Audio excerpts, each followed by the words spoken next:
Yeah, Fox News also cares about the integrity of the DNC, and the Democratic Party is also funny. Daytona Beach, Florida, 85 degrees. Why the fuck is it showing me? Oh, Mackinac Island, 67 degrees, 6-7.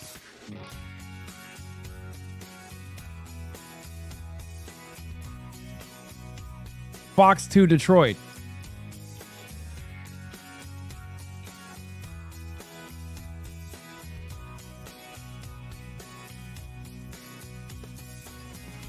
Sorry, buddy, you're a shorts channel now? It's true.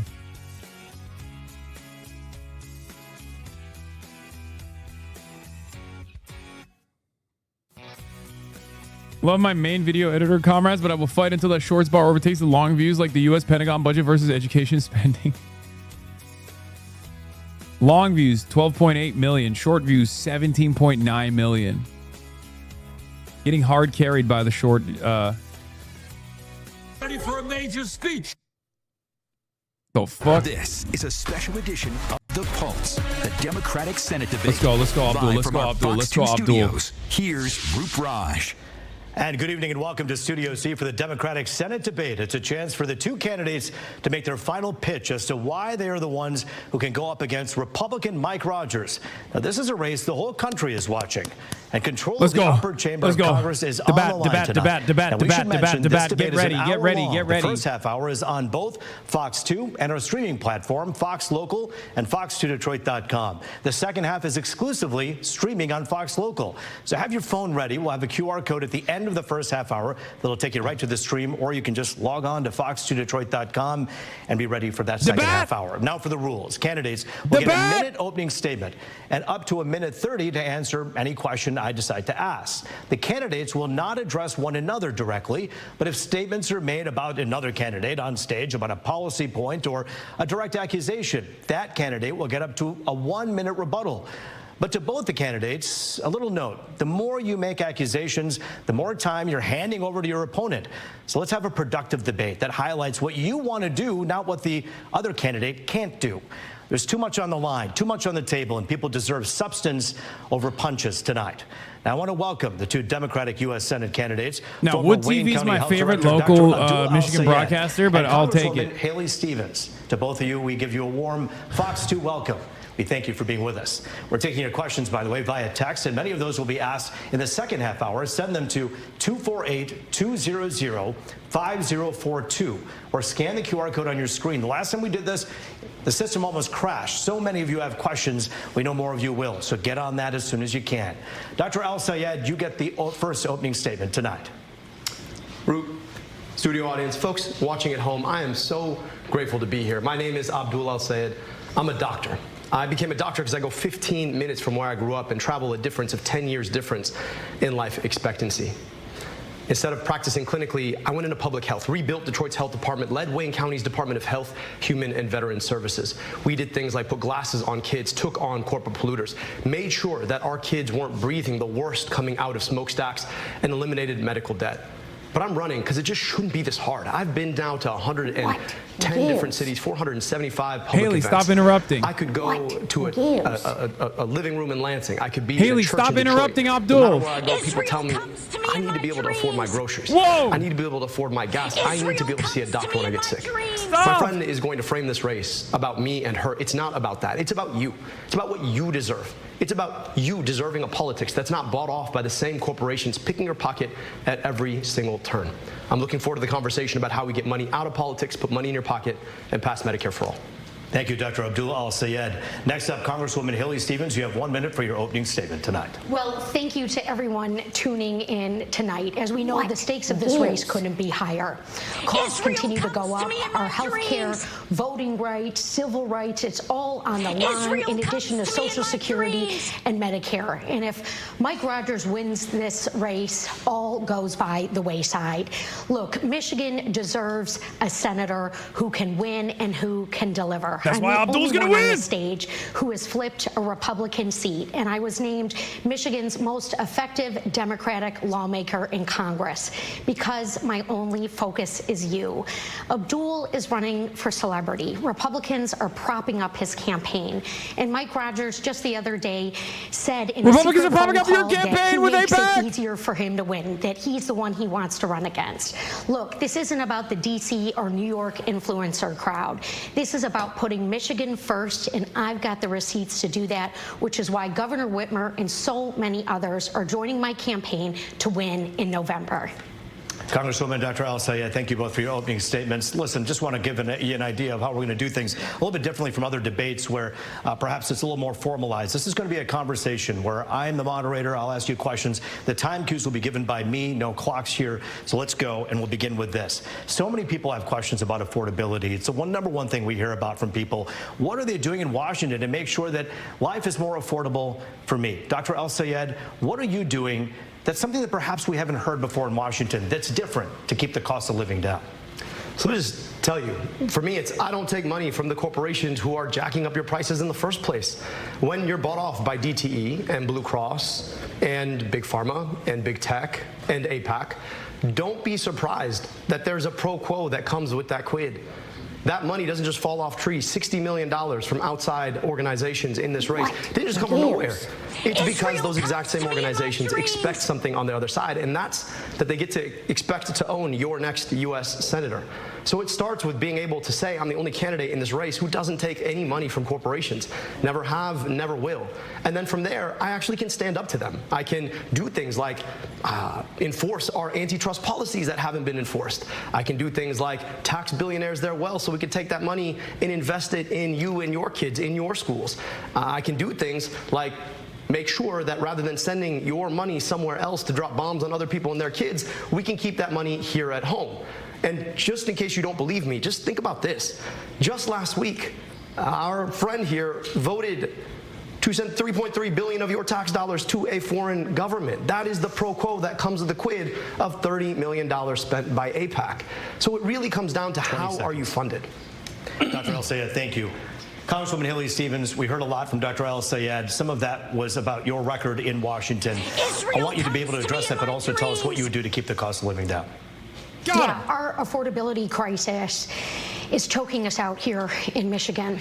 You know, everywhere I go, if it's at the fish fry in downtown Detroit, or the working single mom who just the other day told me her health care costs continue to go up, that the grocery bill is only getting harder. We don't need lip service. We need action. We need to give Israel $3.3 billion. Employees from certain corporations are spending their money, but let me tell you about what I am doing, because DTE and our utility companies are selling out their ratepayers, and I'm giving them an option.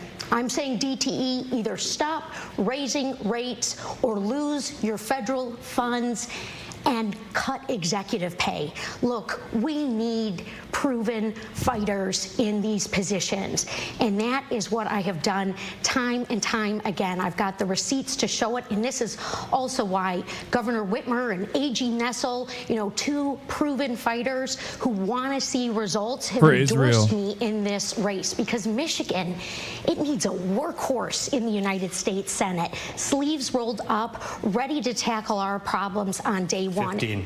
And I'm not just stopping there. Let's lower the costs of groceries with my bill, no tariffs on groceries. I do want to get into the weeds a bit with this, because I want to ask you a very direct question that so many people ask us. Are these folks getting money from big utility? Congresswoman Haley Stevens, are you taking money for your campaign from DTE or consumers? No, but let me say this, Roop. I have been transparent. I have been transparent throughout this campaign, and let me just say this, that she got 30 grand from DTE. She's lying. That ever motivates my work is the people of Michigan, the people who I hear from. You know, my opponent is on these big podcasts. You know, he's running a podcast himself. These folks are making fun of the way I sound, but yet I sound like the people who need help, who are talking to me about what they need Congresswoman, done. that was a follow-up to ask the direct question, whether you're taking money from utilities and I or said not. no. The answer is no. Thank you. Dr. Al-Sayed, I'm asking you the same question. Any money from anyone that we don't know about? No and never, but then $40,000 in direct receipts to her campaign from DTE's corporate PAC.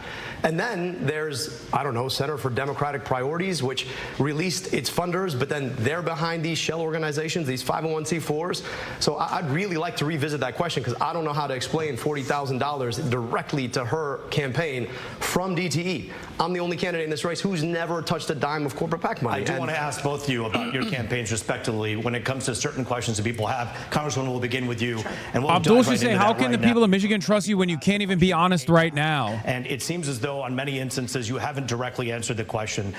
Do you see why some people are bothered by the fact that so much money, $40+ million, has come from AIPAC, good question. For these PACs to talk about you and to promote you and to put you up as their candidate? Yeah, and I appreciate the question, Root, because this moment in this country and here in Michigan, people have every right to be frustrated about our campaign finance system. My opponent here on this stage, Abdul, he's got a super PAC that his father-in-law funds that has millions of dollars going into it. And look, in terms of foreign policy, you know, Abdul and I do differ. I believe in a two-state solution. He has attacked me by name for purporting that the people of Palestine and the people of Israel deserve to live side by side peacefully. The goal is always long-term peace.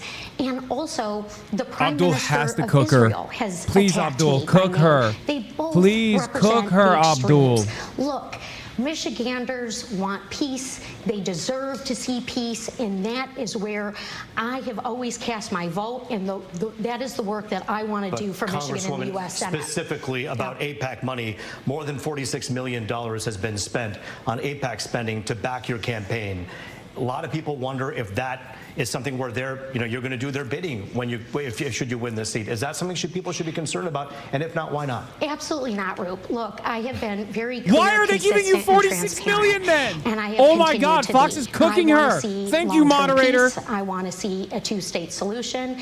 I am deeply proud to represent one of the largest Jewish populations in a congressional district. Tel in the Aviv country. impressed. This is a community that I have grieved alongside, that I've mourned alongside, and have fought to bring the hostages home. And I'm still working to get us to long-term peace. But no concern about the $46 million+ spent on the behalf of AIPAC that should worry people about perhaps you doing their bidding should you win the seat. Well, I don't think there's much difference between super PACs going in for Abdul or super PACs going in for me. We have a problem with campaign finance reform in this country. I have an A grading from End Citizens United. I have been endorsed by Defend the Vote. I have voted consistently, and I'm going to stop Mike Rogers almost from $100 million of difference. the United States Senate, which is why there's he half doesn't want to of $100 million run worth of and difference. which is why somebody like Governor Whitmer is supporting me in this race. Congresswoman Stevens, thank you. I want to give some equal time here to Dr. El-Sayed. And specifically, I want to talk to you a little bit about this geopolitical weight that we all feel in this community, which is about the Israel-Palestine issue. It obviously has colored this election greatly. It colors the Democratic Party. How do you see yourself moving forward, should you become a senator here, handling the situation with Iran, Israel, and Hamas? So I just want to say the difference between us is $46 million of AIPAC spending. They've set a record in this race to help elect my opponent because they know that she'll be a reliable vote, just like she took last week to send your tax dollars to a foreign government that is aiding, arming, and abetting the very people who want to foreclose on the possibility of Palestinian self-determination. Look, at the end of the day, my job is to take care of you here. I want to be your U.S. Senator. I want your tax dollars spent in Michigan to provide schools in Michigan, to build health care in Michigan, to build roads in Michigan. And I think that money sent over there to kill Bro, what is happening? The moderator is actually being decent. Use of our tax dollars, and yet that's exactly what $46 million in spending will buy you. And I believe deeply that we have a responsibility to make sure that we don't make other people's problems worse. So I believe in equal rights to peace, dignity, and self-determination for Palestinians and Jewish Israelis alike. I believe that we should not be fighting stupid wars that AIPAC wants us to fight in the first place. And I believe we have a responsibility to keep our money here, to invest here. That really is the difference. We're being outspent in this race 12-1. Chances are you're going to see an ad, probably 2 of them, on behalf of AIPAC for my opponent in the next commercial break. That's what that buys you, lying about a record around President Obama's endorsement or lying about me and my character. But that's exactly what happens when you stand up and say, maybe Palestinians should have rights too, and maybe we should have rights to our tax dollars here at home. Dr. El-Sayed, I'm going to give Congresswoman a chance to respond, as you made a couple of accusations there about her record. Go ahead, Congresswoman. Well, as I said, I have been transparent, and that is why I have released my full tax returns. You just and say Abdul it, still but you hasn't. haven't been. We need to ask him, what's he hiding? What are the Republicans What's he going to hiding? uncover Arab in the general style. election that they will use against him? I am the only What's he non-billionaire in hiding? this race. I have been What's he recognized as hiding? an effective Democratic lawmaker Islamically. who, yes, governs in a clear, consistent way on complex challenges. I am beholden to the people of Michigan, the people who I hear from when I am in the grocery store line, people who've broken down in tears asking me how we can address this affordability crisis. And that is what I am doing. That is what I will do on day one. And I have the receipts to prove it. Dana Nessel agrees with me. Dr. El-Sayed, I do want to ask you a question about the tone and the tenor of this campaign. It is safe to say that everyone from Washington to Washington Township in Michigan are sick and tired of people pointing fingers, screaming, yelling, and insulting one another. We've seen a lot of that all across the country. Just earlier this week, we heard that there was some kind of a Zoom call in which you had referenced an opponent as ogre on a pike, and so many people took offense to that. And it really pointed to the bigger question about the tone and tenor that you've been accused of having in this campaign. Do you regret any of the comments that you've made? And do you think that this race could take a more productive and a more substantive tone if we kept those personal slams out? Look, I took to Twitter last week and said that the tone in which people talk about my opponent is unkind, and I asked anybody who supported me to not talk about her that way. In fact, when she got booed on the stage at the Michigan Democratic Party convention, I called her personally and said that that was unkind. My supporters had nothing to do with it, but I don't think that that's the way we want to do politics. I was referring Which is to why a guy named Haley John Stevens Fetterman, should who's a stop senator attacking me and from apologize. Pennsylvania, who has done terrible things, got elected on a set of values, and is now completely throwing those values in the mud. And I do think it's important for any senator in Michigan to have a relationship with folks who are in the U.S. Senate. And if those folks are not actually acting in accordance with what they got elected on, I think it's important for all of us to have an honest opinion about what we're going to do to make sure that our Senate looks like the people it represents. But when we talk about unkindness, I also just want to speak to the fact that on behalf of my opponent, UDP, another name for AIPAC, has been running attack ad after attack ad after attack ad on my character. I'm the father of 2 daughters. I'm raising them to be stronger than any man. My wife is a doctor. My mother was the first tenured professor of engineering at her university. I was raised by strong women. To say that somehow, because I wrote an op-ed 15 years ago about First Lady Michelle Obama, or I ran against Governor Whitmer, that somehow I'm disrespecting anybody is just inconsistent with the truth. So I really think it's important for my opponent to speak to why she thinks it's okay to spend $10 million of AIPAC money coming after my character. I'd love to understand that, because I went on Twitter and I said that those comments are unkind. I'd like to see the same thing. Congresswoman, we're going to get to some questions from our audience. You should have gone harder. You should have gone harder on her. To address that civility issue that is lacking severely in American politics. Is this something that the ads that you see on television, whether you paid for them or whether someone else paid for them, do you think they're doing an injustice to voters by just filling the room with vitriol and hate and not getting to the issues? Well, look, there was something else that oh was my God, this moderator keeps cooking her. That Abdul was mentioning, which is that he said that he's not going to be able to get much done, that he's not focused on policy for the first 2 years that he is in the United States Senate. What about civility? And she immediately goes back to attacking Abdul and saying, again, Michigan needs a workhorse, and I am offering these ideas on day one. Congressman, respectfully, yes, I do want to sure. answer the question. But it's about civility. It's about transparent about what is being said here. And look, Abdul's a great guy. He's a great father. You know, only he can account for saying that, you know, Whitmer's bought and paid for, or that, you know, no one cares about Debbie Stabenow, or that Mallory McMorrow isn't smart enough. You know, that is certainly on him to respond to, which we certainly just did hear from him on that. Can I Dr. El-Sayed, you have a quick minute here. Look, I told you at the outset that my opponent was going to make this race about me and her. But this is about you. This is about whether or not you deserve a politics of the people, by the people, and for the people, or of the corporations, by the billionaires, and for the special interests. in an effort to talk about civility, I just took another attack. And I just want you to ask yourself, what is it that you deserve from your politics now? Do you deserve a politician more focused on their opponent because they want to be in a seat? Or do you deserve a politics where we're all asking, how do we actually serve you best? Because that's what I'm focused on here in this debate and been focused on for this entire 15-month campaign that we've been running on. Call her ass out, Abdul! You didn't call me an ogre. No, again, for the record, it was Mr. Fetterman that was apparently called an ogre in the call, not you. However, I do want to get to some audience questions as well. It's time to take questions from our studio audience. We want to remind you that we are taking your questions at home as well. Just scan the QR code on your screen or text it to 248-200-5042. Make sure they're you being tune honest. in at 8 o'clock What is to happening? Fox Local and FoxNewsDetroit.com. My God, I've never seen anything like this. Now we begin with Hannah. The bar is so fucking unbelievably low for local media. These guys are on a rocket ship over that bar. Michigan consistently ranks among one of the worst for power reliability and rate affordability.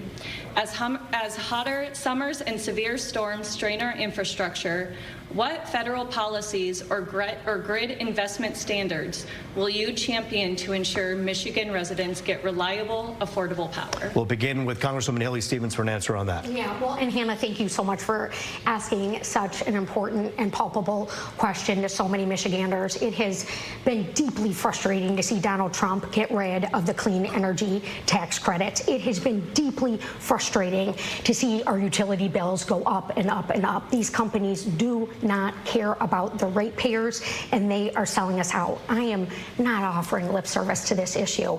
I'm offering a solution, which is to say to these companies, either lower the rates or lose your federal funds. Look, I voted for the infrastructure bill. I secured funds for us back here in Michigan. I want to do more of that, passing the largest climate bill in the history of this country. Donald Trump's trying to erase it. We need a science-forward agenda, delivering for us, meeting the moment for who our families are, what our children deserve, and that's why I'm running for United States Senate. Hannah, we have an answer from Dr. El-Sayed as well. Anna, thank you so much for such an important question. I just want to speak directly to what's happening right now. You've got DTE, which is the biggest spender in our entire politics. They spend on 93% of the entire elected state legislature, as well as most of our congresspeople, including my colleague here. And that allows them to get away with things like building one of the largest hyperscale data centers in our state in ex parte approval. Now, that's fancy terms for saying approval without actually going through the normal process. And this is going to increase the load on our grid by more than twice. Now, we just lost our power for 5 days in a row because of a mid-level storm. We need to do a lot better. To me, it's about transparency in policymaking. People should not be able to take that money and then turn the other cheek and then allow for these approval processes that aren't approval processes at all. I still have yet to see a plan from DTE about how they're going to improve our reliability while doubling, more so, the amount of electricity they're expected to provide for a data center that nobody asked for. I put out a terms of engagement because these data centers, that was one of 15 that proposed last year alone. We need to be serious about the incoming threat that's going to make all of this so much worse. Hit the fuck data centers button, Abdul. Thank you, Hannah, for your question. Hit it. I want to address both of the candidates. And by the way, we are going to get to some text message questions as well from all of you at home. But I want to talk specifically about your campaigns. And I think it's noteworthy that one of the reasons we're doing this debate is to contrast the two of you, where you stand on so many issues, but also on how you go about doing your business, how you campaign. Yeah. Dr. El-Sayed, I'll begin with you. The Democratic Socialists of America have not made an endorsement in this particular race. But when you go to a rally, and we've covered so many of them are from that organization. Who are you when it comes to your political stripes? Many people call you progressive. Some have accused you of being a socialist. Not that that's a bad word, but people have said that. This guy is my you. goat. Where do you stand on your politics? How would you describe your politics? I'm going to kiss him in the mouth when I go to fucking Michigan, dude. I want policy solutions that actually map to the problems that we face. My governing experience is rebuilding a health department in the city of Detroit, leading Wayne County's Department of Health, Human and Veteran Services. We had to go in there and work with a diverse community to be asking, what are the challenges we face and how do we actually solve them? We were able to identify the fact that our county ranked the number 8 for medical debt nationwide, and we could eliminate that for a penny on the dollar. So we set aside $7 million to erase up to $700 million in medical debt. When kids couldn't get glasses. 30% of them would get tested positive for needing glasses. Roop Raj is a baller. We put optometrists on vans outside of schools so that as soon as a kid got a positive test, they go out, get a full optometric exam, and get a pair of glasses delivered within 2 weeks of a vision test. Now, working with a diverse community of people, you come to realize that not every solution fits the same way. You've got to be thinking about a solution in the right way. When it comes to the question of socialism, I'm not a socialist. I'm just a capitalist who understands how capitalism works. The biggest threat to capitalism was never the idea of government regulation. It was always monopoly. I want you to think about the stuff that you have to buy, whether it's your groceries and the number of stores you can go to, or it's buying a flight to see your grandmother, or it's picking a phone or a phone provider. You have like 2 or 3 options, and that shouldn't be legal, but that's the way our economy works right now. So I think government ought to be there to regulate on monopolies and oligopolies so that everybody can actually participate in an economy without having to be forced to pay more or get paid less for the work they do. Congresswoman Stevens, another question about your campaign. We've seen just in the last few days, of course, Senator Sanders, we've seen AOC, and we've seen Elizabeth Warren just today, and they're all behind Abdul. These are the people who worked with you in the same room, have watched you for your 4 terms. Should that concern voters that they're taking the outsider's side in this case? You have a minute and a half. Well, I think that we should look at the fact that Brenda Lawrence, my longtime mentor and dear friend, Congresswoman from Oakland County representing Detroit, all my endorsements, all my endorsements. Don't look at the endorsers Senator Stabenow, on the financial side, who, like myself, has been recognized as the most effective lawmaker for our state. But let me be really clear. I'm a workhorse. Right now, I'm a workhorse. I'm an effective legislator. What are you going to do? What are your policies? Michigan's explain one fucking policy! Okay, I have visited hundreds of small to mid-sized manufacturing shop floors. One policy! I have operated CNC machines in my life previous to being in elected office. I have a deep passion for the bread and butter of our state and a unique understanding of it. So when Donald Trump and Mike Rogers go to lick the bootstraps of China and start a trade war with Canada, screwing us over and selling us down the river, I will be standing up for us and securing things like what I did with the CHIPS and Science Act to deliver for our youth and equity and inclusion that is so very important to our future. Jobs for everyone, lower costs, and yeah, stop these abuses of power that are coming down from Trump and Rogers. She has no policies. I'm losing it. The only thing she can say is I voted for the CHIPS and Science Act. That's it. We're not done at all. In fact, the debate is only halfway through. Our conversation continues. We have a lot of text messages. This bat phone's been blowing up when it takes some of your questions. The debate continues on our streaming platform, Fox Local. Here's what you do. Scan the QR code on the right of your screen. Go right to fox2detroit.com if that's easier. On your phone, iPad, or on your connected TV, Fox Local. The candidates will answer more of your questions, and we'll hear from more of our studio audience as well. We've already received more than 700 text messages. We're going to comb through them, get to a couple of them after the break. I'm Roop Raj. We'll see you in a few minutes. Roop Raj, you are my goat. You are my goat. You are a legend, Roop Raj. Oh my God.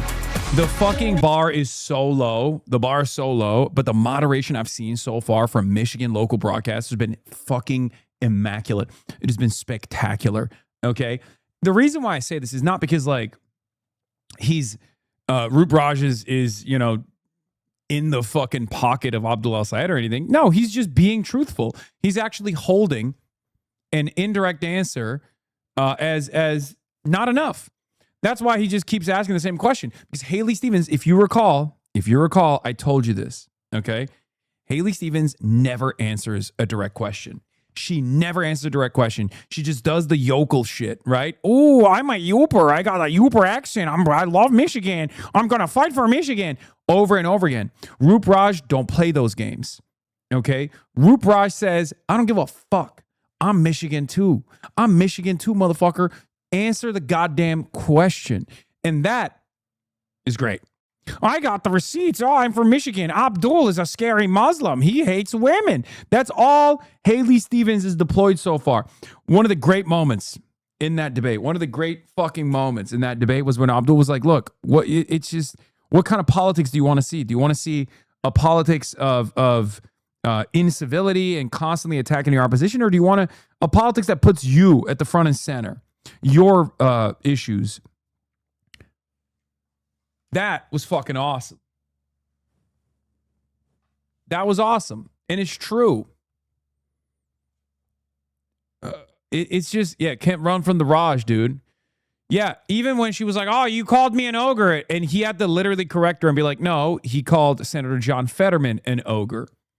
As a Youper, she does not sound like a Youper. I don't know what her deal is, but she's not one of us. I know, I've heard Youpers also say that. Do you agree with him being a capitalist, or do you think he was skirting the question and not supporting socialism? I don't care. I don't care that Abdul al-Sayed running for Senate says he's a capitalist, DSA supporter, okay? It doesn't matter to me. His policy platform is damn near identical to Bernard Sanders, okay? That's what I care about. Especially considering that, Zoran Mamdani is not exactly running on a platform of seizing the means of production, and no democratic socialist is running on this platform. I don't give a shit. I do think this is the last election cycle where someone will run for statewide office while shying away from adopting the moniker. I will tell you that. This will be the last statewide office, the last election cycle where people running for statewide office will shy away from saying that they're socialists. That's what I think. Youper is someone raised in the Upper Peninsula. She's from Detroit, which is a long ways from the up. I know. I know she hams it up. We know she's not like being legit. I've already talked about this. The reason why she hams up her accent is specifically because the Democratic Senate debate. It's a great way to deflect away from it's a great way to deflect from her position. She always will deflect and be like, oh, it's just they're attacking me. They're attacking my positions. Haley Stevens denied taking money from DTE's Energy PAC. We checked. She did. Yeah. All these texts. Yours could be asked next. We'll also hear from our studio audience as well. And so we begin with this text message with Dr. Abdul al-Sayed and also Congresswoman Haley Stevens.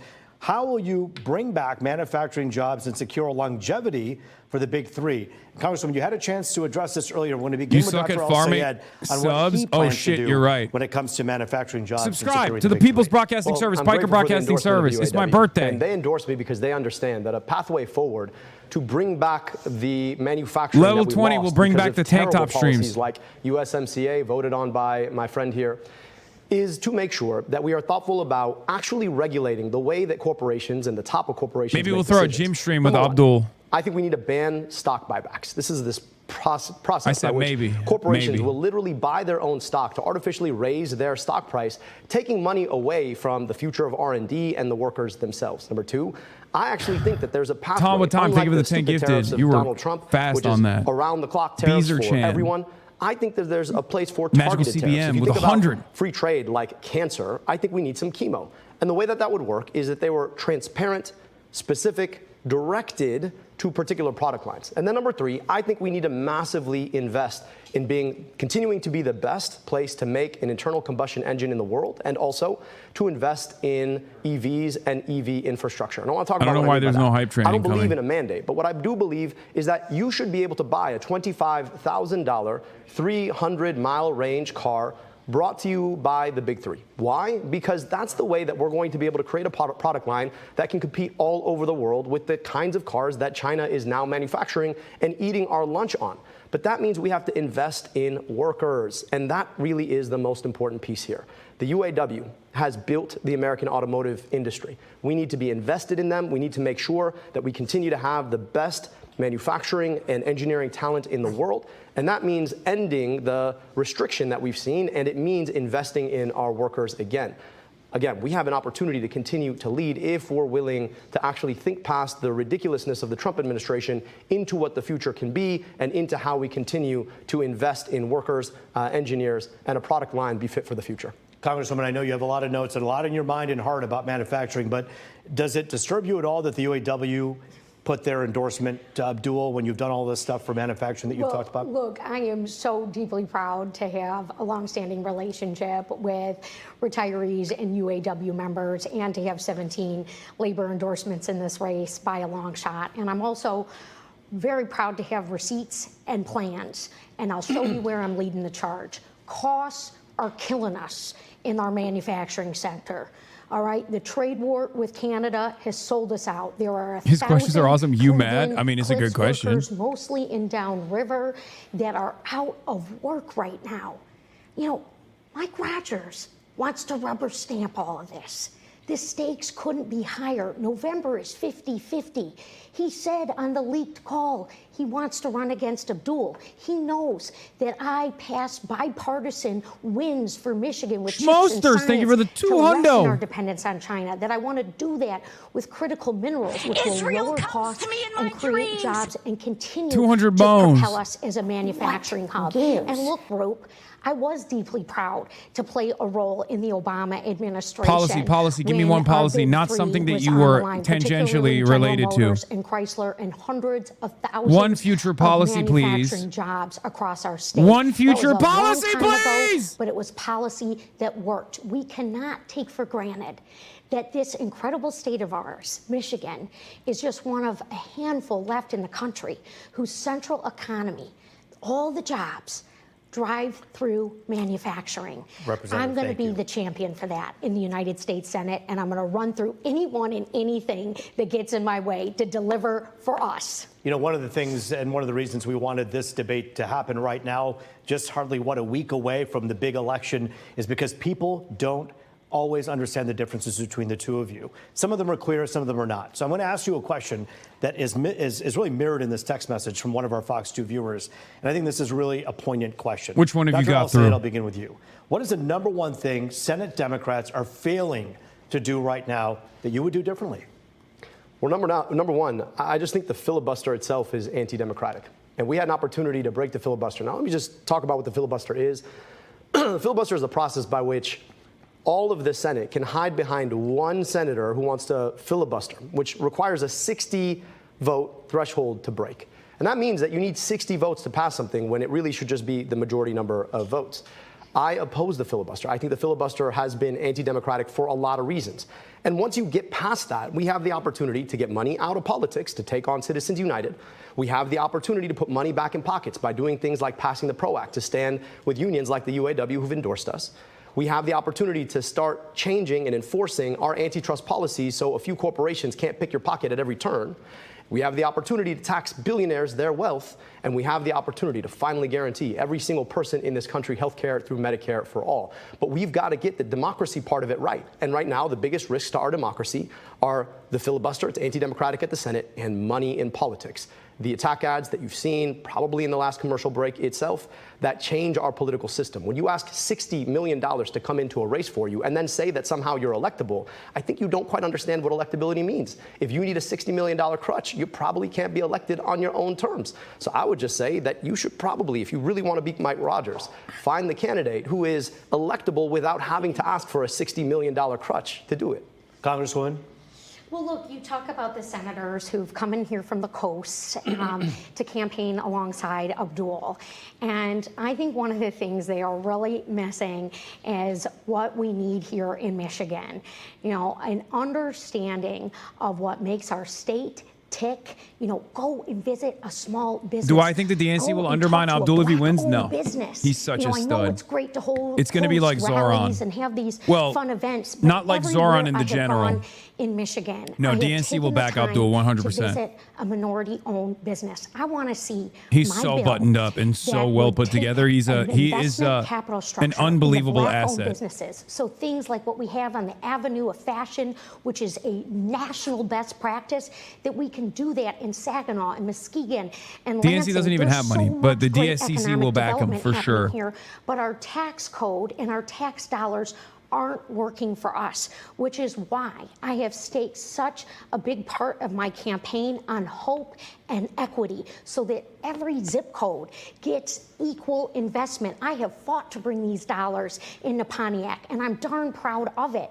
You know, for the bridge and for youth recreation, we need to continue to do that across the state. And the people who aren't from here, who are so eager to campaign here, they should really come and spend some time with the residents and the people who I'm hearing from each and every single day. Look, there's a lot to be proud of for Michigan, but there is so much we could be doing Thank to you, do Congresswoman. more for folks. I believe your Dr. question. Al-Sayed. I just want to make sure that the viewer had their question answered, because I think it was about what was going wrong in the Senate, and we got this conversation about why senators should come visit, which is actually exactly what they just did. But I just also want to just be clear about this, that at the end of the day, yes, you should go to small businesses. That's actually what we've done. We've also gone to 475 public events where we actually took questions from an audience rather than these baked and polished, made for a camera events that too often is the way that my friend has campaigned. And so, look, we do bring people in because we want to actually introduce them to Michiganders. And wouldn't it be better if one of our senators went to the Senate with colleagues ready to work with them on day one? Well, I do want to ask you both about contrasting something that I think is really important right now. When we talk about ICE, this is something that obviously has seemed to kind of calm down a bit, but it's still fundamentally important to everyone who's watching right now. Congresswoman Stevens, where do you stand on ICE and the funding for ICE and where things should be going? Well, I am leading the charge in the Congress right now to redirect $70 billion of your tax money, Michiganders' taxpayer money, that went to ICE at the expense of your health care, at the expense of food benefits, all things that I am hearing from Michiganders where they are experiencing pain points. We've got to redirect that $70 billion back into communities. I called for Kristi Noem to go. She was fired. But guess what? No reforms. Not a penny more for this rogue agency that is wreaking havoc. Look, I've talked to administrators at Harms Elementary in Detroit, parents who are afraid to drop their kids off for school because of these ICE raids. This isn't working for us. This is abuse of power. And I am standing up to Trump right now on these abuses of power, not shouting into a bullhorn, not getting in front of the first camera I see, but doing the hard work. That is what Michigan deserves. Look, my opponent here, Abdul, he is such a talented guy. He's written 3 books. He's had 300 podcasts. He's had all this attention. But the deal is we don't need a celebrity candidate. We don't need a celebrity senator. We need somebody who is committed to 6 years of hard, unglamorous Person work he's calling a that's gonna celebrity stand literally up to worked for this the Detroit junk Public Health that is Department, by the wreaking way. havoc and causing chaos right before our very eyes. It's unacceptable. All right, Congresswoman, thank you. Dr. Al-Sayed, you heard Congresswoman Stevens there say, essentially, strip away some of the funding for ICE. Is that not good enough? Well, she's also voted to raise ICE funding 4 times. That's the part that you didn't hear. 4 times voted to raise ICE funding. Voted to thank ICE, in fact. So this is the same kind of D.C.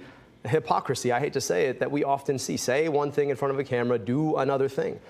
I said that we need to abolish ICE. Yes. ICE is not about immigration. ICE is not about the southern border. We can have a safe and secure southern border. We can also enforce immigration policy. But ICE is not about that. ICE is about normalizing paramilitary force on our streets. Yes! And I just want to push back on the idea that what it's is this calmed camera down. angle? What the I fuck's was going just on? in Genesee County this weekend, and you had raids in Saginaw.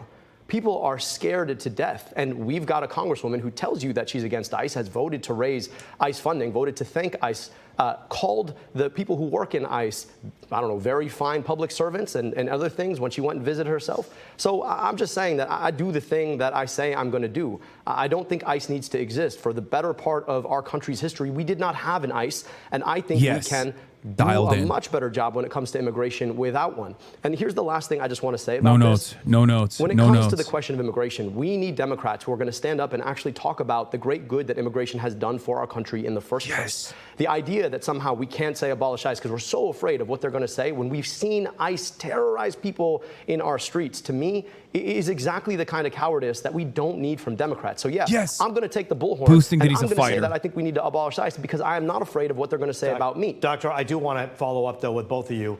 Isn't saying abolish ICE like saying defund the police? Is that just busting the whole thing open? Or do you believe that in order to have enforcement, you need to have an agency that knows how to do it? Yeah, well, I just also ran government agencies. And I know that when a culture of impunity sets into a government agency, it becomes almost impossible to take out. And so I think the agency as it exists does not need to exist. That's not to say that we are not going to keep our streets secure. That's not to say that we're not going to enforce immigration policy. That's not to say that we shouldn't have a safe, secure southern border. The same way we did it for most of our history, Ruth. Yeah, For most of our history, we didn't have ICE. We had INS. and they were targeted. Yes. They obeyed the laws of this land. They didn't terrorize people It's in places like paperwork crimes. schools. It's not a real crime. They didn't run up in schools and churches. They understood that their job, yes, was to enforce immigration policy, but they did it under the protection of the Constitution itself. And that's what we're losing here. You've got ICE agents who do not understand that the central law of this country is the Constitution itself. ICE has become a tyrannical agency, and I think there is no way to get past that. Do you think misogyny might play a role in boosting Abdul over? No. And then build from scratch. It's a Democratic primary. You have been on video saying on social media before about the fine people of ICE. Do you feel differently about that? Do you believe that both can be true, that there needs to be reform, but there are good people working? Oh my God! Let me just be very clear. Complaints You just got and slogans fact-checked by the Baltimore aren't Maoists! Solutions, all right? I went up to an ICE detention facility to call out and see why people were losing their lives. Roop Raj, a real Baltimore Maoist. Time without due process. He critiques socialism to make it better. An outrage. And look, a lot of you remember Abdul from when he first ran for governor in 2018. It didn't work out. So he started the podcast, he wrote the books, and now he's running for Senate. And all she does is fucking attack Abdul. It's just another rung on the ladder. He's too That's famous. Not what this job is for me. Not answering the question. Answer the fucking question. It's not about celebrity. This is about making sure that Mike Rogers doesn't get Mike Rogers, to this Abdul's famous. I got endorsed by Gretchen Whitmer. Say something direct for this state and for our values, for our rights and our freedoms. And I promise you, Michigan, I will make us shine. Dr. El-Sayed, there are people watching this right now, and every time they hear this podcast business, they're scratching their heads. They're putting food on the table, gas in the tank. They're curious to know what that's about. Have you made a ton of money because of podcasts? Yeah, I don't know. Like I told all the viewers at the outset that while my opponent was going to make this about me and her, I want to make this about you. Somehow she just really, you can listen to the podcast. It's there. Congresswoman, if you enjoy podcasts about public health, I welcome you to take a listen. You seem very concerned about that. I'm more concerned about the fact that people can't pay for their gas, they can't pay for their groceries. We're fighting a war that's cost us billions of dollars that has been pushed by the government of a foreign country, the same foreign country that the folks paying for your ads want us to send billions of dollars to. And that's the thing that I think Michiganders really want to understand. They're not that worried about the fact that I hosted a podcast. They're worried about the fact that right now, for a lot of folks, their kids go to schools that are unbecoming of their future. They are worried about the fact that they can't gas up their car because it costs, what, $4.50 a gallon? They're worried about the fact that the same corporations who funded your campaign are raising rates on the things that they can't go without, like their power. So I'd really like us to focus on the things that actually matter, which have nothing to do with a podcast, have everything to do with the future of Michiganders that we would like to serve. Yeah, but it also is about transparency. And you have not released your full tax returns, $300,000 in other income, while you sat in the podcast chair and you hawked junk healthcare cures that RFK Jr. would thumbs up. You talk about getting money out of politics and putting money in people's pockets, but still no one knows who's putting the money in your pocket. You know, I have been transparent and I am offering, you have not plans to address the cost of living crisis, we want to be able to tackle Donald Trump's and what you're talking about what you did, but you also made some accusations here. Dr. El-Sayed, that is a question that some people may have that Congresswoman's talking about. Talk about the money and the financial disclosures. You were going to release some today. We released all of our financial disclosures. Again, this is a distraction from the issues in your life. But not I'd love to talk about transparency. I really would. Because I want you to ask yourself, there is this group called the Center for Democratic Priorities. They didn't exist until they popped up and started running ads for my opponent. And then there's this other group called Center Forward that paid for a flight for the Congresswoman and her mother to go to Portugal. And they just released their donors, and then it's a whole bunch of shell 501c4 organizations. They're the folks who are literally putting money in our pockets right now to try and mis and disinform us about this race. And here's the thing about it. None of it actually makes your life better. Think about the $60 million that got spent in this race. What could $60 million do for a community in Detroit? What could $60 million mean for erasing medical debt? I'll tell you, $6 billion it could erase. But they want to spend it to get the Congresswoman elected. Why? Because at the end of the day, they know that they're going to have a safe seat doing their bidding instead of yours. Every single dollar that DTE is spending is a down payment on knowing that they can raise your rates. Every single dollar that Blue Cross Blue Shield spends in this race is a down payment on raising your premium. All right. Every single dollar. Thank you, Dr. comes with El-Sayed. something. I want to ask some more questions from our audience at home right now. You're texting us. I got them right here. The next question is, how will you ensure low-income communities receive equitable and adequate education? You've heard so many people say Michigan ranks 44th when it comes to literacy for fourth graders. We'll start with Congresswoman Haley Stevens. Motherfucking What are you doing Browntown, now? What do you baby! plan to do should you become senator? Well, we are certainly being robbed by Washington, D.C. and Donald Trump, who treats the Oval Office like a stock trade floor. This is why I want to end the corruption of seeing people who want to be celebrities or get famous or rich in office. I want to ban stock trading. Folks, I'm the only non-millionaire in this race. But let me tell you something about what I have worked on and what I am fighting for. Full funding for special education. You know, our public schools here in Michigan are getting the short end of the stick.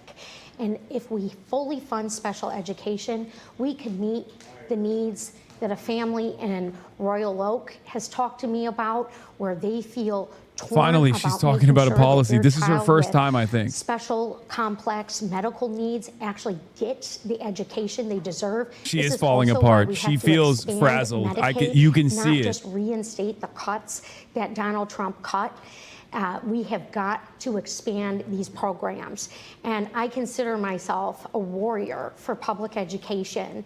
And this is how is Abdul El-Sayed a millionaire? I don't know if he is.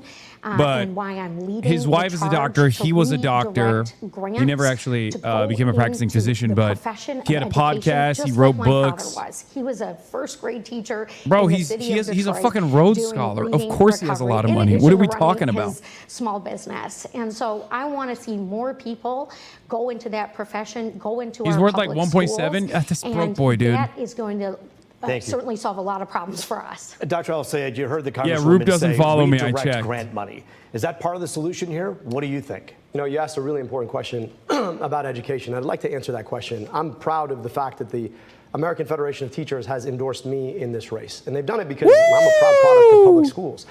I know what it's like to walk into a public school in Detroit in January, and kids are bundled up because the boiler's broken, trying to learn how to read. You talk about a literacy crisis.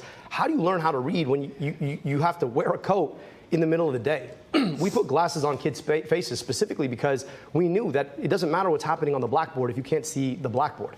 But we need to radically rethink how we do public education in this country. We are not invested nearly enough.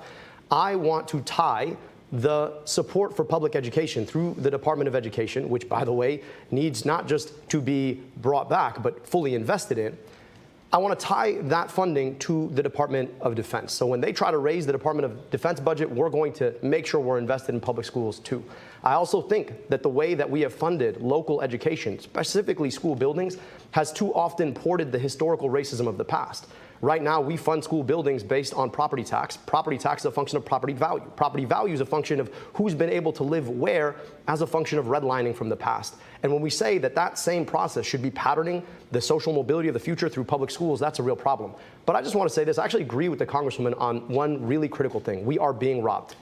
The money that we should have to invest in our schools is being sent to foreign governments to destroy other people's schools instead of investing in our own. And that is exactly what AIPAC wants you to do and why they're spending so much money to get the Congresswoman elected. Dr. El-Sayed, Congresswoman, it's one point in which at least partially you agree on. As one of you will be taking on Mike Rogers, people want to know what are the defining differences. This next question comes to us from a young person herself who actually is a student in Detroit, a college student. And we thank you so much, Kimora, for being with us here today. What's your question to the candidates? Thank you. Good evening, candidates. My name is Kimora Riddick, and I'm a Wayne State University junior studying broadcast journalism. And my question is about the wildfires. So the wildfires from Canada deeply affected Michigan's air quality, especially in Detroit. What environmental measures are you planning to decrease the dangers of air pollution? Let's start with Congresswoman Haley Stevens. Yeah, well, it is so great to have a student from Wayne here. I've just treasured working with that university in their science program and STEM education. And that is very much at the heart of why we need good. Just get to the climate fucking answer. policy, not the junk science that we are getting from the Trump administration. And let me tell you what I think that looks like. One, we've got to cut the carbon emissions. We've got to lessen our dependence on big oil and gas. Investments like I secured in our clean energy future, so that from Marquette to Detroit, we were evolving and moving forward. You know, that has been stripped away by Donald Trump, and that's not right. But it's also not enough to just say, hey, we're going to go in there and just fight Trump. We've got to put forward our own creative ideas, which is why for 4 terms I've sat there on the science committee, securing resources, looking at alternatives for plastic and our supply chain. This is an opportunity for Michigan manufacturing, Michigan innovation to shine. I want to make sure that we are leading the way. And then when Kamara is a broadcast personality, she's talking about the things that we have secured in the United States Senate for Michigan, for our jobs and for our clean energy future. Dr. Al-Sayed, clean air. Kamara, just be careful. If you become a broadcast personality, somebody might come after you. I just want to speak specifically to your question. I can tell you about what we've already done. We put air quality monitors all over Wayne County so folks can get real-time information about the air that they're breathing. Took on some of the biggest corporate polluters in our state when I was in the city of Detroit. Took on Marathon Petroleum, the biggest polluter and the most polluted zip code in the state, forced them to invest their own money to reduce emissions when they had wanted to increase them. The truth of the matter is that these wildfires are happening more often because it's drier and hotter than it has been in the past. It's drier and hotter because we continue to rely on fossil fuels for our energy. We need to get to 100% renewable energy. And the only way we're going to do that is by taking the Chevrons and the Exxons of the world out of our politics. Now, guess whose campaign they supported? Well, if you guessed my Congresswoman colleague, you probably guessed right, because yes, they have both given to that campaign. So when you hear ideas of things that ought to be done, but they never actually get done, you should ask yourself why it doesn't get done. Well, because the people who sell oil in this country fund the politicians who make sure that they can keep selling oil. Dr. Al-Sayed, Congresswoman, thank you so much. We have another text question, one of the many, many text questions. This one, I think, is important because, again, my main goal and our main goal at Fox 2, let's differentiate between the two of you. What are the big differences here? So what would you do on your first day in office? We'll begin with you, Dr. Al-Sayed. What would you do on your first day of office should you become senator?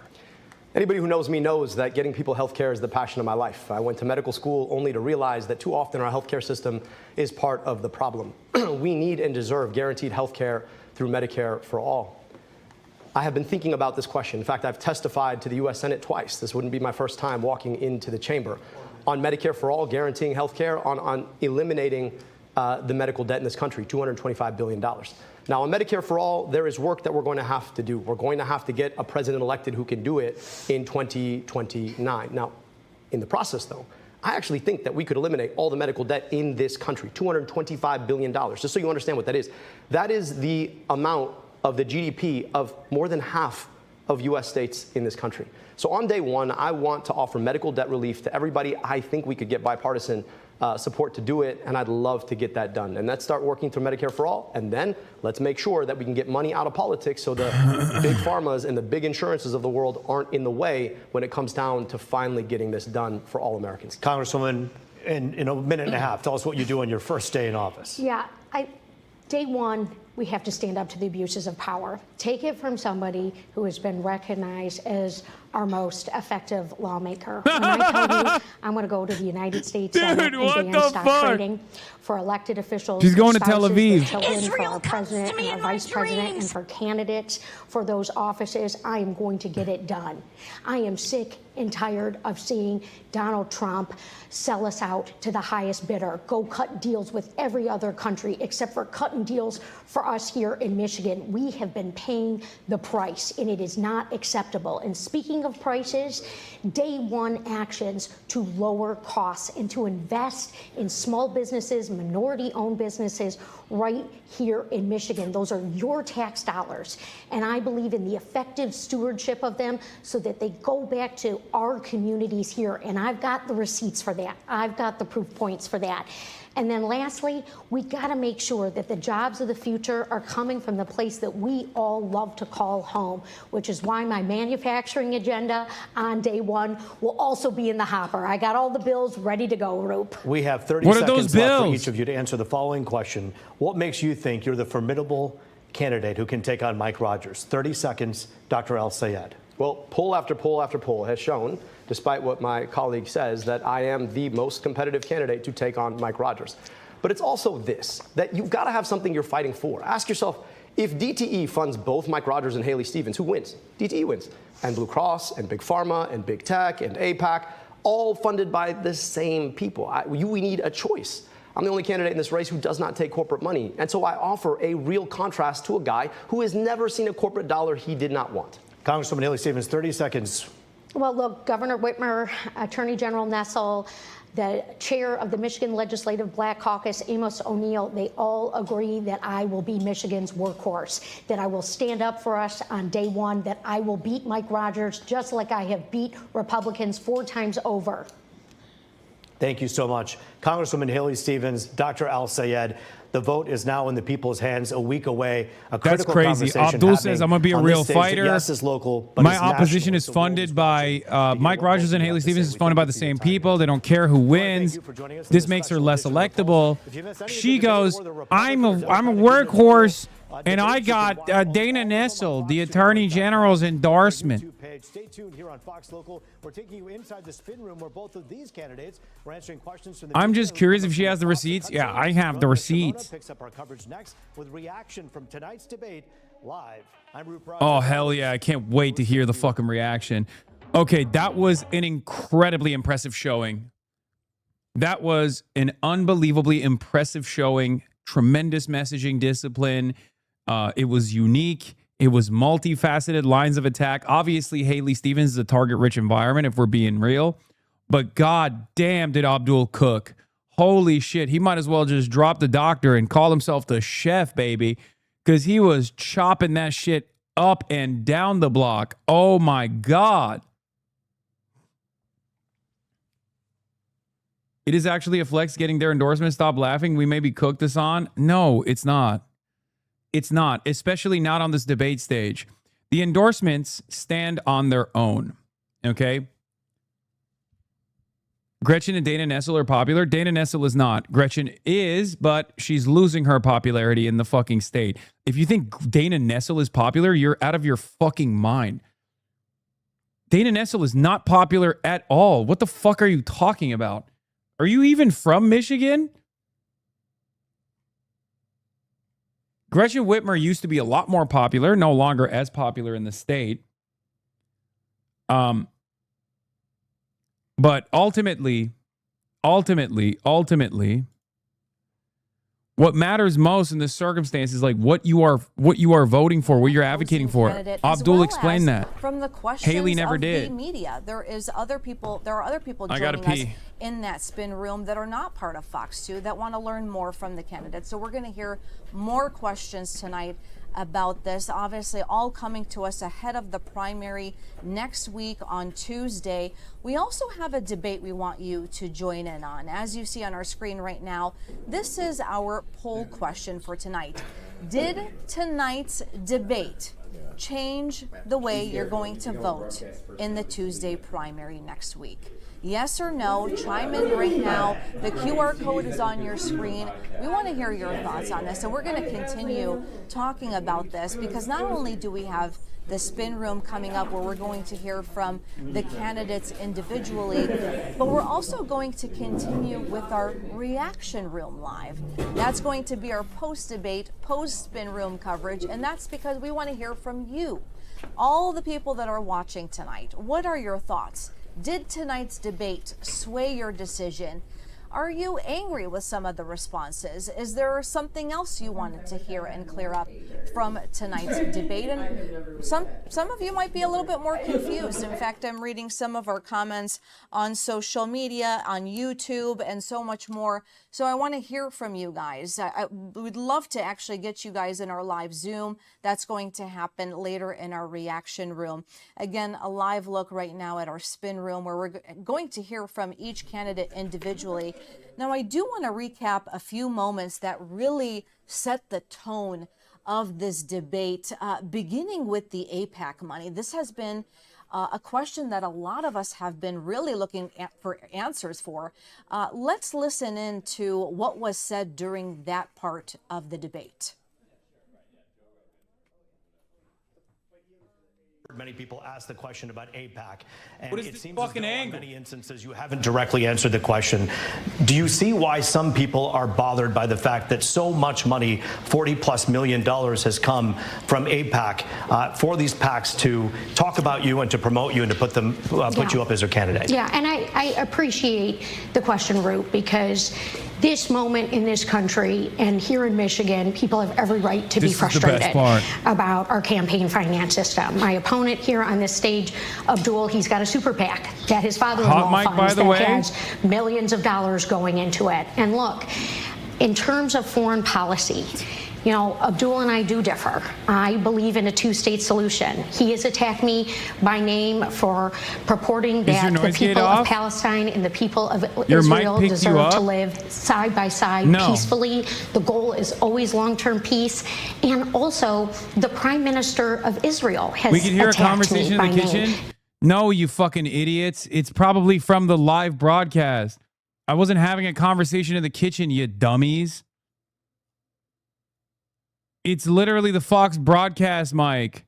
You guys are so stupid. There's no one in the house right now. $1 billion has been spent on AIPAC spending to back your campaign.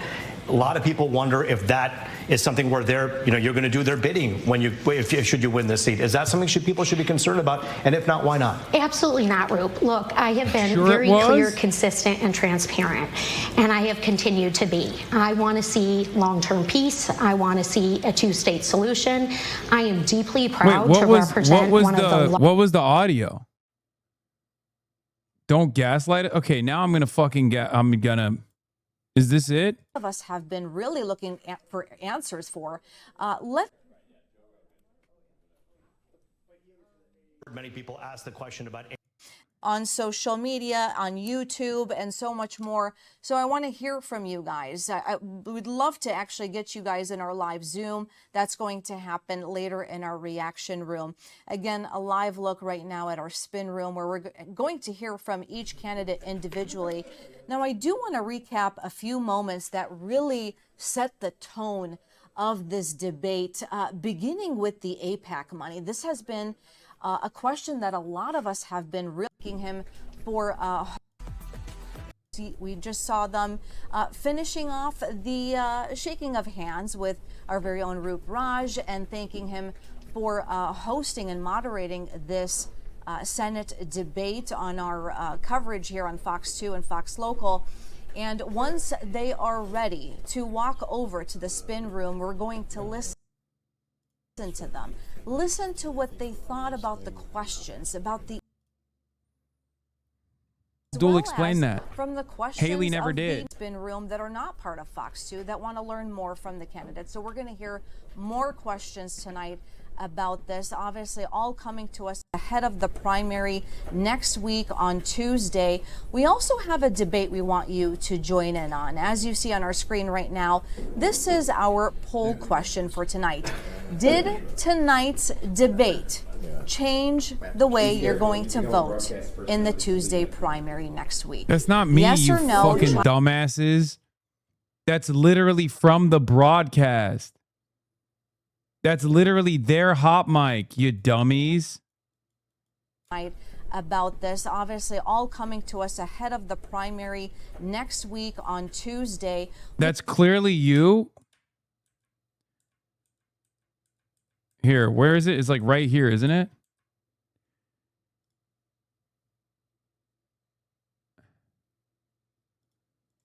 Going to hear from each candidate individually.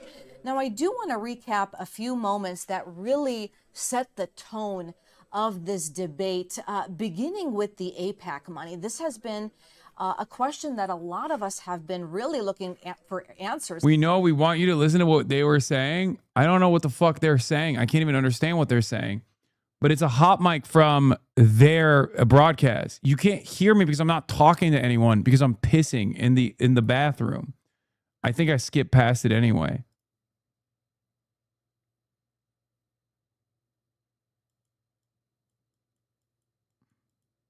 Off the ones. There is other coming to us ahead of the primary next week on Tuesday. We also have a debate we want you to join in on. As you see on our screen right now, this is our poll question for tonight. Did tonight's debate change? Do you hear that? Do you hear that? Do you hear that? Change the way you're going to vote in the Tuesday primary next week? Yes or no? Chime in right now. The QR code is on your screen. We want to hear your thoughts on this, and we're going to continue talking. You fucking idiots. You fucking idiots. If you didn't say anything sensitive, it doesn't really matter. No. No.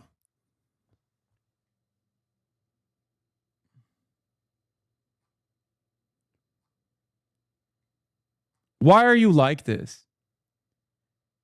Why are you fucking like this? What, you think I was in the background? I teleported to the fucking studio in Detroit? Talking about this because not only do we have the spin room coming up where we're going to hear from the candidates individually, but we're also going to continue with our reaction room live. That's going to be our post-debate, post-spin room coverage, and that's because we want to hear from you, all the people that are watching tonight. What are your thoughts? Why? Why are you guys like this? Y'all are actually mentally ill? No, 100%. The real Hasan is there in the room. Prove that you didn't teleport there. Why are y'all like this, man? A month before you entered the Senate race. Yeah, he asked specifically about the Senate race.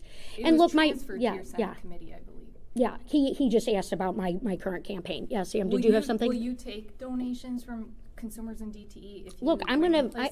Look, I'm running to beat Mike Rogers, and you heard tonight my opponent, make all these wild accusations talking about how employee monies that come from corporations are the root of the problem, except I'm leading the charge to take on DTE right now.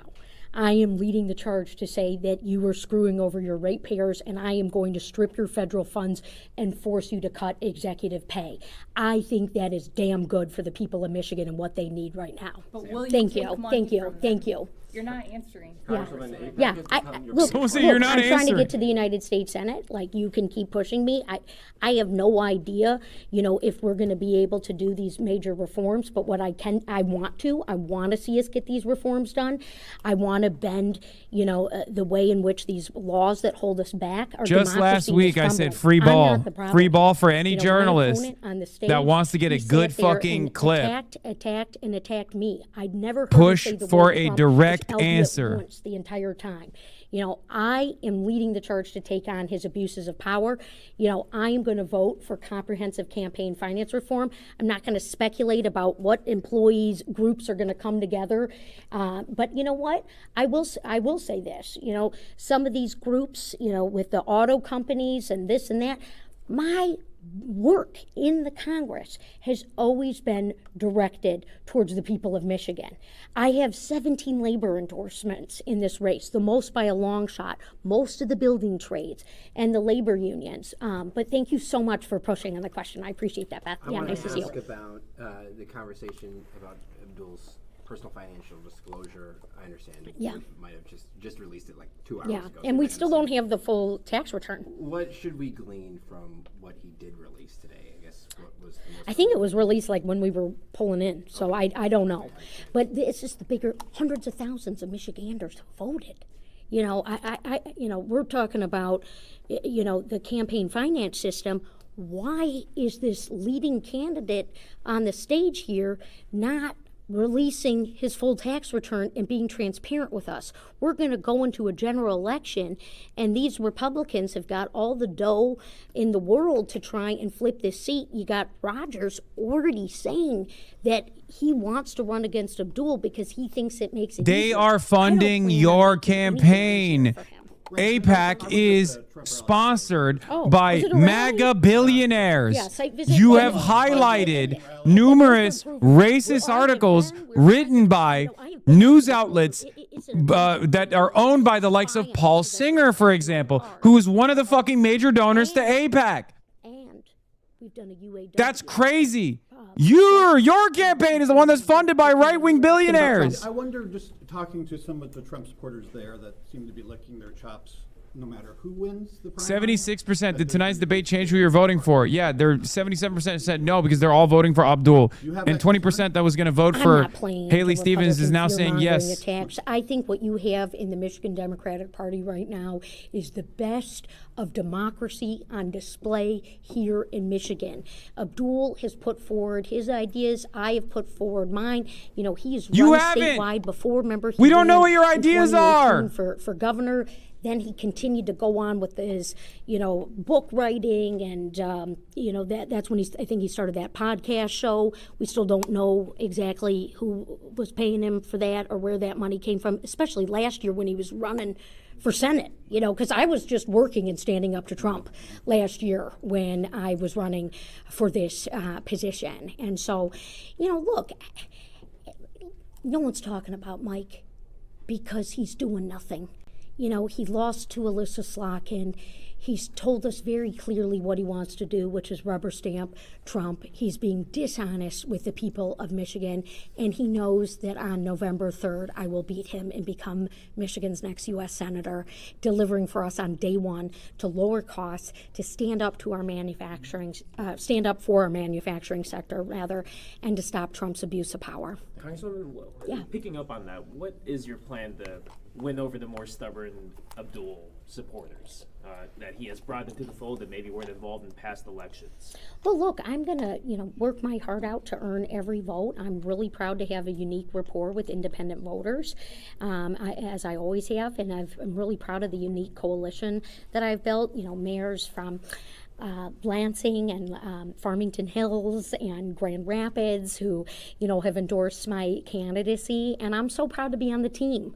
I'm on the team that believes in universal health care, on using the tax code. So do you think the book writing avenue will work? I hate book writers, so I got to vote Stevens now. Business creation, and so that industrial policy, like what I championed and got done for the CHIPS and Science Act, can be achieved in the form of. Is she growing on me? Yeah, like a fucking cancer cell, dude. I've been so unbelievably annoyed with the shtick that she pulls off because, like, as soon as I realize she never answers a straightforward question, I've been losing it. Every time she just like deflects away over and over again, it just makes me more and more mad. My anger keeps compounding. No one who went to Cranbrook has this accent, by the way, such a put on. Yeah, bro, she's from fucking Nick Pollum's neighborhood. Something else I'm leading the charge on. ICE agents that committed crimes from top to bottom need to be prosecuted.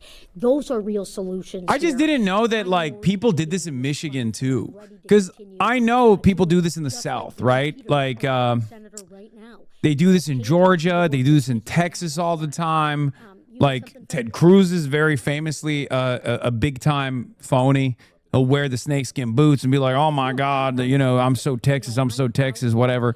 I just didn't know that they would do this in Michigan too. No one who went to Cranbrook has this accent, by the way, such a put on. $63K a year high school. God damn. It's not even code switching. She's just fucking lying. It's Louisiana's very own John Kennedy. Is straight up the same shit. John Kennedy does this too. Who's endorsed my race, Amos O'Neill, Congresswoman Brenda Lawrence, and shut up.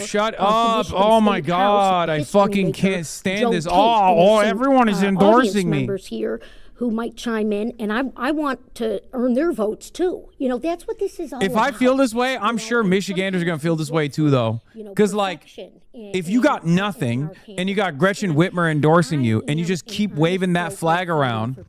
Because, like, notice how Abdul mentioned one time the UAW endorsement. One fucking time. Okay, that's it. Because you got the clip off. People already know. You've already mentioned it, right? If you keep hammering on the point, if Abdul kept saying like UAW, UAW, UAW, UAW, Bernie Sanders, AOC, if he just kept doing that, he mentioned the teachers' unions one time and he mentioned the UAW one time. That's it. The reason why he doesn't have to do that is because he has a policy-driven campaign. She does not.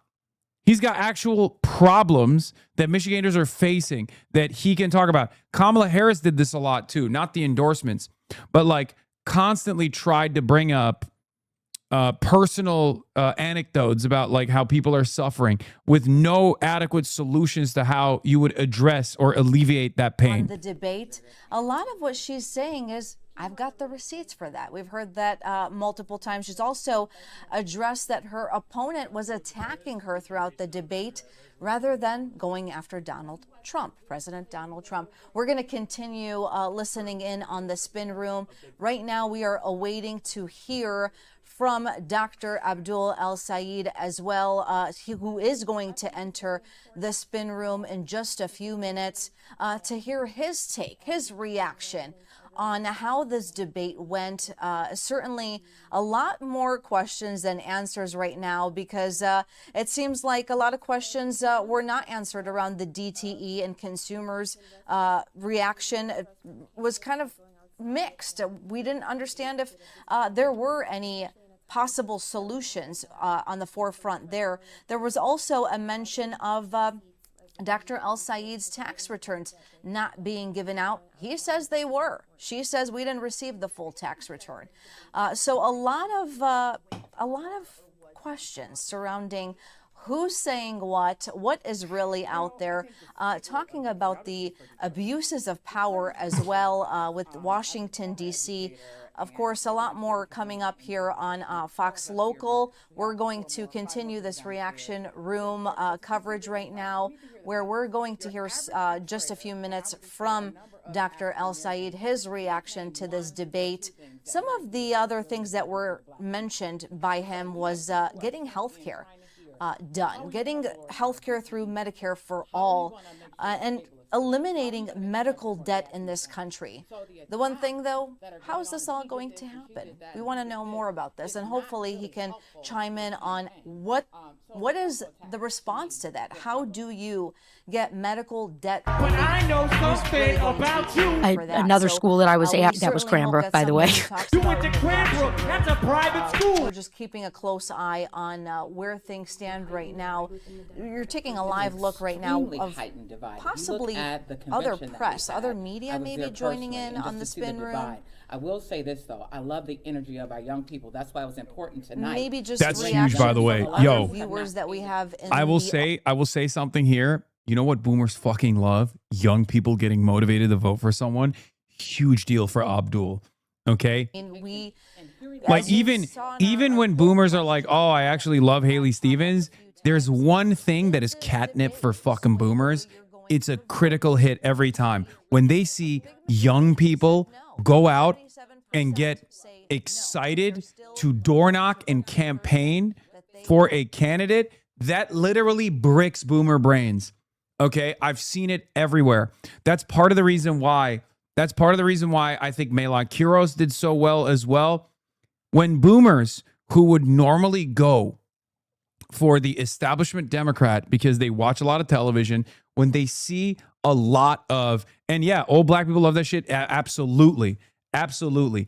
If you, as a candidate, can draw turnout from the youth, every boomer will be like, that guy, he's got the stuff. Debbie Dingle said it. Debbie Dingle came to me and Abdul's rally. Okay? This was months ago, before this became a national race. Okay?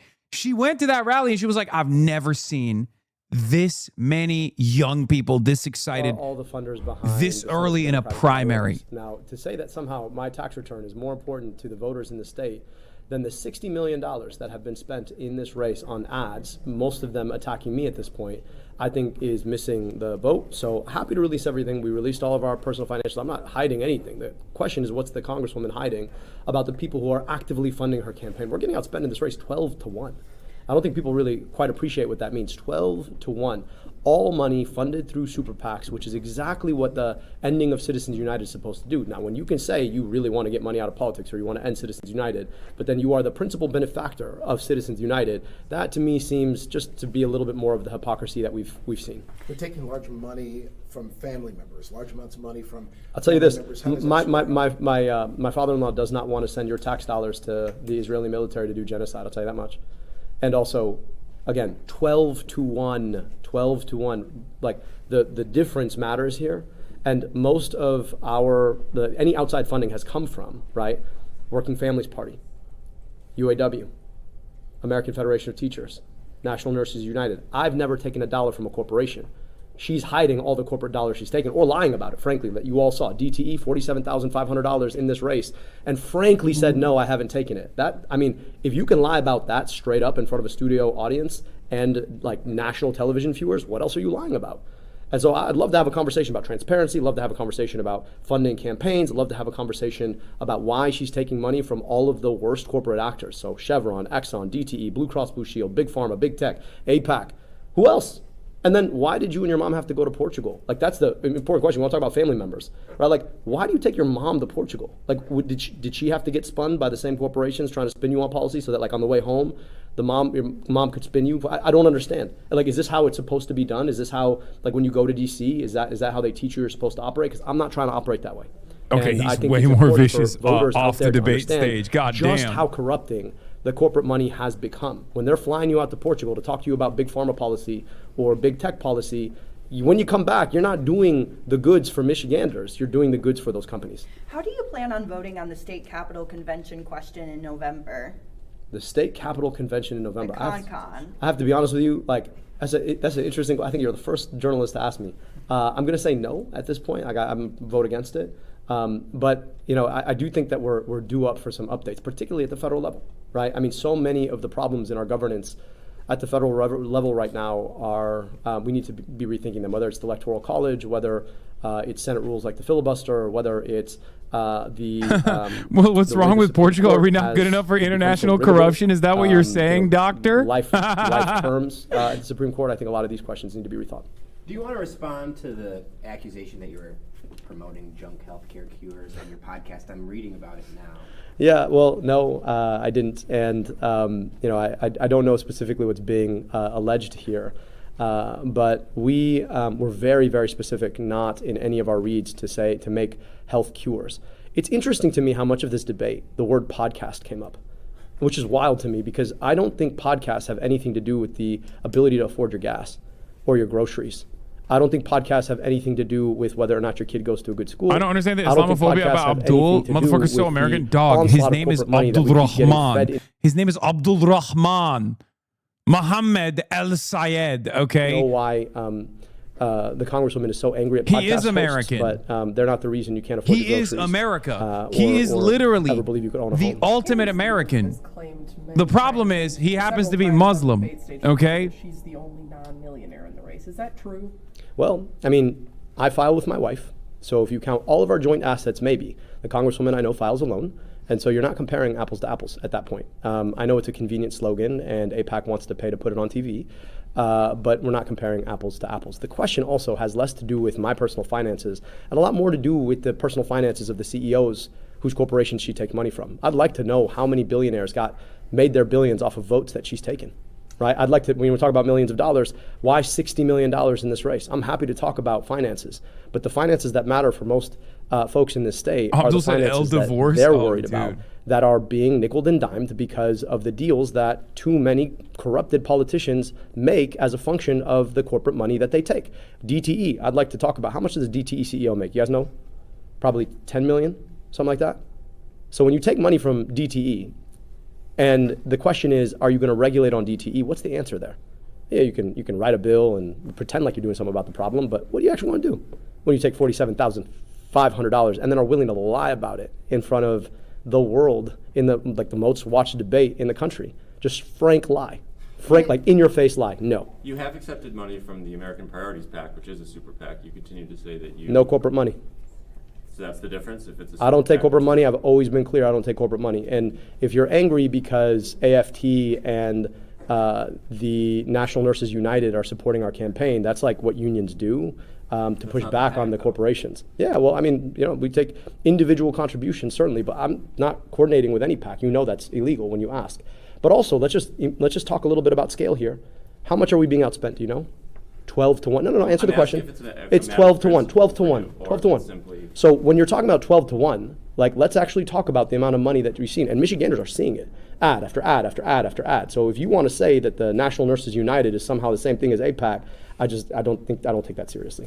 The Congresswoman, when she was up here earlier, said she answered no to the question on DTE and consumers today because the contribution that she received in the FEC filings was the month before she filed for Senate, but it was later transferred to her Senate committee, but she said the question was specifically about the Senate. So de facto, when somebody gives you money and then you take that money and put it into your Senate campaign, then the answer is you have taken money into your Senate campaign.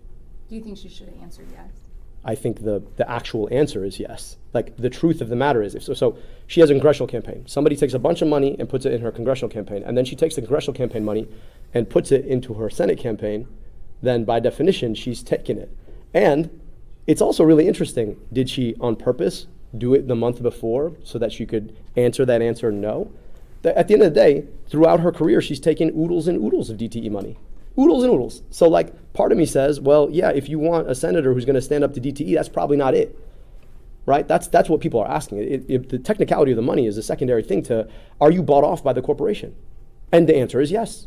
So when you take their money at all, at some point, you probably have a cozy relationship with oodles and their oodles. PAC. You have a cozy relationship with their lobbyist. And when that lobbyist says, here's the bill we really want, that's probably the bill they get. And guess what happens to the rest of us? We end up paying, $3.99 to pay our DTE bill with a credit card? We've had our DTE rates go up faster than in 46 other states over 20 years. That's what that buys you. We pretend somehow that it's just money and people are fully independent. Well, why do they spend it then? I mean, money is cynical, but it's not dumb. So they spend their money to buy off politicians so that those politicians turn around and do their bidding. And it's the reason we end up paying more for less. It's the reason we get paid less for more. And it's the reason that our politics feel so corrupted. Because if Haley Stevens wins the primary, will you support her in the general? I've been super clear about the fact that we got to beat Mike Rogers. So yes, you guys keep asking me the same question. What did you make of the comments from the Congresswoman about the tone of your campaign? Do you think that's a valid thing voters should consider? The tone that people are hearing, most of all, is the tone that's being brought to them by UDP, APAC, running attack ads on my character because I wrote an op-ed 15 years ago, or I ran against the governor and said that she was taking money from Blue Cross Blue Shield. So let's talk about the tone of the campaign. I've told my supporters multiple times not to make fun of her. I don't know what else you would want from a candidate. I've literally said, do not make fun of her. It's unkind. I've said it multiple times, but I've heard nothing. Even when the question of civility came up, you heard it today. The question of civility came up and she used it to attack me. So I'm just saying that where is the incivility coming from? When you ask a super PAC that wants to take our tax dollars and send them somewhere else to kill women and children, and then in the most cynical way, put $10 million, $15 million behind attack ads saying I'm somehow disrespectful to women. Where's the disrespect to women? Or are we saying that the lives of some people don't matter enough? Because the lives of the people I'm worried about are the people who are not able to afford basic things, good schools, functional infrastructure, healthcare, whose money is being sent somewhere else because people like Haley Stevens vote to do it. Why? Because they take money from the exact that was a people huge who deal. Want that done. That's how this process works. Haley Stevens and voting it's the thing for I think most people are just sick and tired of about Washington, $3.3 D.C. billion It's the in thing I'm funds to running to fix. I'm Israel was running on such three a things. big Money out of fucking politics, mistake. money in her pocket. But she knows she has to do it because AIPAC literally took money away from 18 Democrats who signed against it. For the corporations who are nickel and diming us at every turn. I don't take their money for a reason because I don't want to be bought off by them because I want to work for people. Because the Congresswoman is trying to target your personal finances on this campaign trail, just a second. Or the fact that I'm a He's gonna podcaster, lose right? if he keeps proving Guys, himself don't have- literate. Podcast Yeah, is like a terrible Americans idea. are All right? I sick mean, I and know tired you guys of are goddamn journalists. nerds. I mean, you tell me, man. You're journalists, right? You're journalists. Like, just don't host the podcast because then some enterprising politician come after you. Like, I mean, it'd be an awful thing if you actually spent time, I don't know, educating people about public health like our podcast did. That's a terrible, terrible thing, I'm sure. But what would you say is the highest valued asset in your possession right now? I don't know. Like, I don't sit here and think about it. And I'll just tell you that, like, people are going to pay attention to, like, just properties that literally my wife's family inherited and then put in their and all of their kids' names and then sold. And people are out here being like, oh, well. And I wonder why they're so focused on foreign properties with somebody with a name like mine. Do you think it might fit within a well-worn trope? I don't know. I'll let you guys make that consideration. Why are people so angry? You said that at the debate when they booed her, it had nothing to do with your supporters. There were a lot of your supporters that were. No, listen, we told our supporters straight up, we don't boo anyone. And as soon as it happened, I called the Congresswoman. I told her that was unkind. And our people were under very, very, very strict directions. We are not going to be unkind to anybody because this is a campaign about hope in the future. I think what you saw is a deep well of frustration at a congressperson who's willing to get up and lie to you, who's not willing to answer your basic questions, who doesn't actually want to talk about the things that people want to talk about. And I think that's what you saw. Now look, I don't think that's kind. I don't think that's how we should do politics. I have told my supporters, do not make fun of the Congresswoman because that's not helpful. We keep it on issues. We talk about issues. Now, I'm just saying, I told you at the front of this debate that my opponent was going to talk about me and talk about her. And I was going to talk about the people. And at every turn, every single question was an opportunity for her to take a dig at me, was an opportunity for her to take a dig at the fact that I hosted a podcast, was her an opportunity to take a dig because I write books. I didn't know that was a problem, right?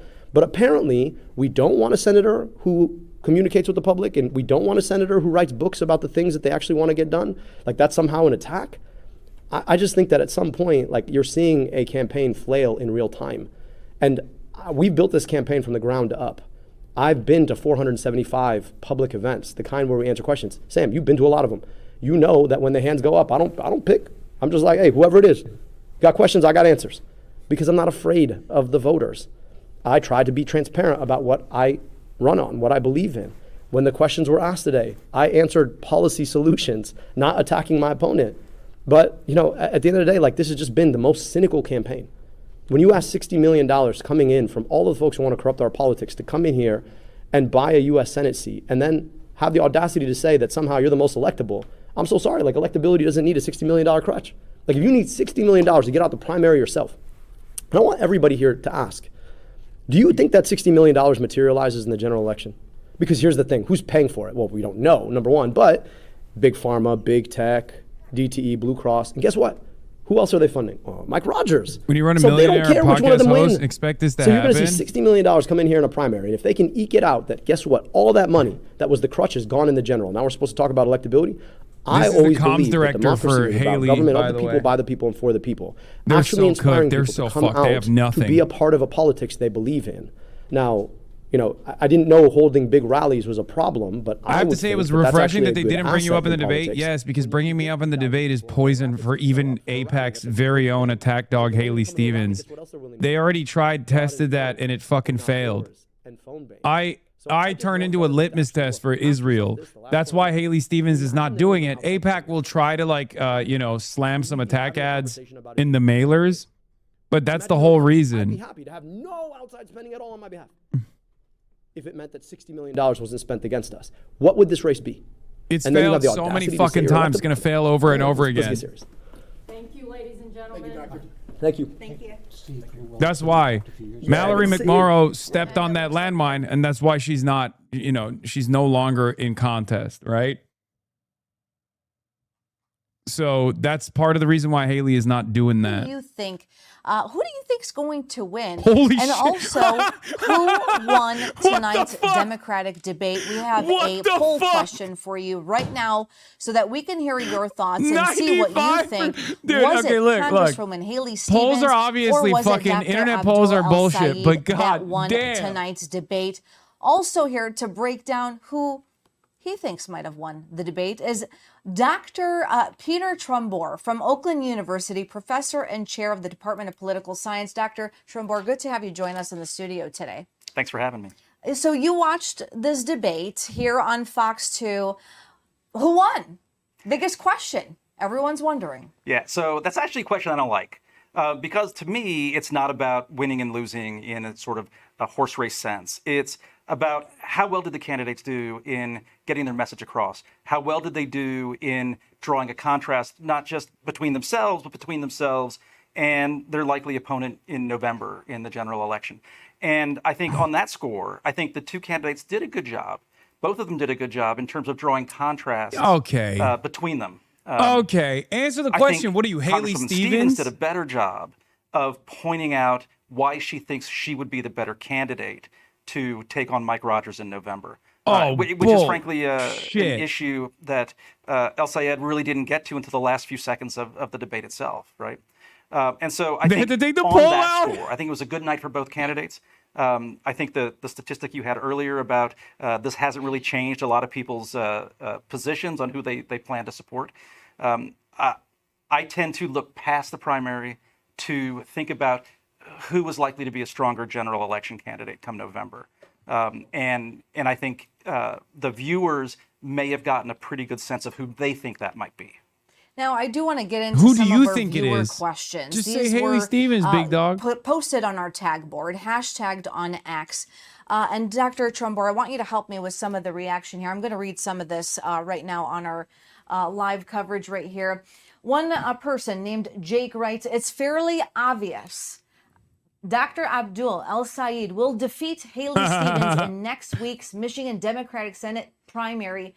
The question now is, by how much?" Now, given this question by a viewer, is there a defining moment that may have stuck with viewers with Dr. El Sayed?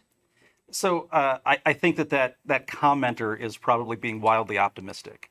However, I think one of the key points that El Sayed was trying to hammer home was this idea that Stevens is in the pocket of corporate interests and is in the pocket of these outside donors who have flooded the race with money. And it is true, there's an unprecedented amount of money has been spent on this primary so far. And this seems to be the primary, the key point of contrast that he's drawing with Congresswoman Stevens, is that she's taken all this outside money, and that means that she's not going to stand up for Michiganders. And the counter is, I haven't taken any, at least not from corporate interests, and therefore, I'll be working for the people of Michigan. The problem with that narrative is that she's got 4 terms in the House of Representatives she can point to and say, here are the concrete things that I have in fact delivered. So I'm not sure that commenter is, say, a neutral party.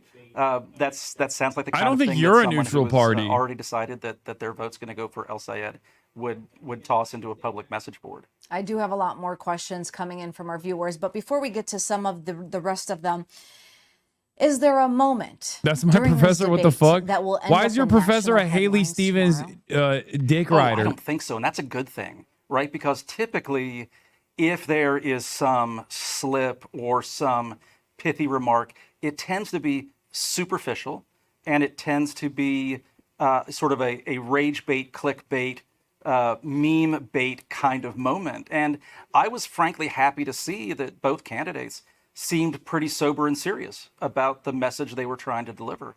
And to me, that's a good thing, right? I don't turn on debates for the theatrics, as theatrical an environment as it can be.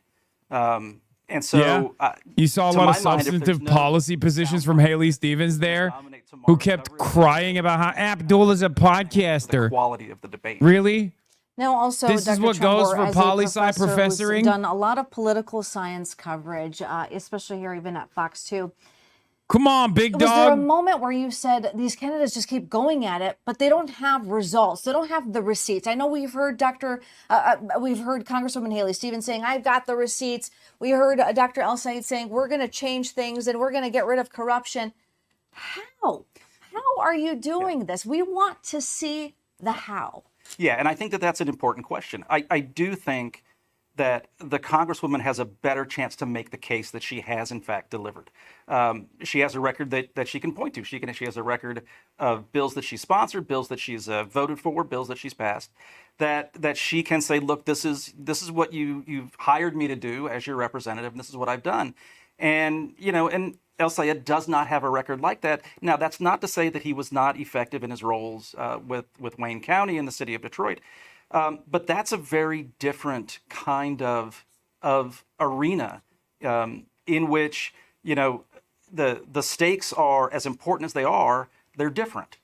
And so I think, especially when you look at some of the things that El-Sayed was talking about, Medicare for all, retiring the nation's medical debt, abolishing ICE, the key question, whether you think those are great ideas or not, the key question is, how are you going to do it? Yeah. Oh my God! God! How are you going to do it? Oh my God! This guy, a Senate in which, in the debate, El-Sayed advocated getting rid of the filibuster, which is frankly the only tool that the minority in the chamber has to derail the policy plans of the majority, right? And so, it's great to get rid of the filibuster if you are in the majority, but don't have enough votes to overcome it.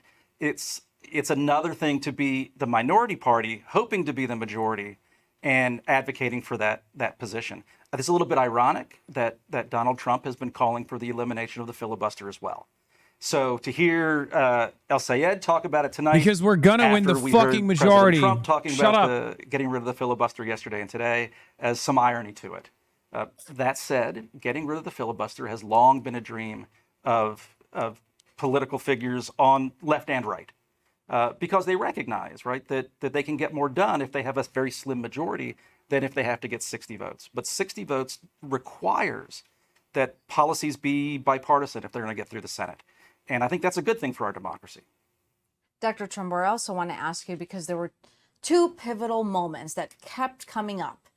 One of them was Congresswoman Haley Stevens taking money from DTE. That was one thing that kept coming up about. He's like, yeah, we really fucked up on that one. I mean, not we. I mean, Haley Stevens, whose campaign I'm not a part of. Even when our very own Roop Raj asked her about the money, it just seemed like the answer wasn't given effectively. It wasn't a yes or no response right away. With that being said, we also had Dr. El-Sayed, who wasn't answering really the tax returns and whether or not he said he delivered them. But did we really see them? And then he mentions that his wife was also on the tax returns, and that's why Congresswoman Stevens is a non-millionaire as opposed to him. Now, with that being said, and the two candidates, for someone who is on the fence about who to vote for, is one situation maybe perhaps worse than the other when it comes to a voter who's undecided? And that's an interesting question. So let's start with El-Sayed. What he has said is that he's done all of the required financial disclosures.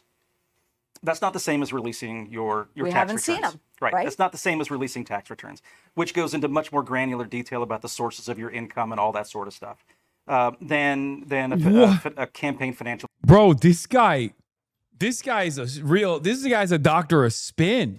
He's a spin doctor. I don't think he has a doctorate in political science. I think he's a doctorate in spinning for fucking Haley Stevens. What the fuck? Bro, who the fuck is this guy? The spin room. Chatter, your professor I want to win the sucks. Senate seat. And unfortunately, in our system, the Supreme Court has decided that money equals speech. Mm-hmm. And so the fact that both candidates talked about the necessity of campaign finance reform, to my mind, is a good thing. You know, the fact that Stevens talks about putting forward legislation to essentially ban members of Congress and members of the administration from insider trading is long overdue, right? And, you know, He's literally making shit up. Because establishment loves doing everything that they can do to shut out Abdul. This is insanely misleading and borderline lying about El-Sayed and Stevens. Line. You know, you would have to take a deep dive into what her actual legislative record is. So he gets away with this guy's 100% establishment of corruption. Is this Haley campaign without being staff? able to sort of really point it out and say, okay, and here is exactly where we see that quid pro quo, rear its ugly head. So he implies it's there because she takes outside money. but where is the moment where he says, and here's the piece of legislation that proves that she is sort of a dishonest bad actor? Now, Dr. Trumbore, thank you so much for joining us. We're going to continue this Dr. reaction Rusty room. Trombone, dude. Get the fuck out of here. Spin doctor ass.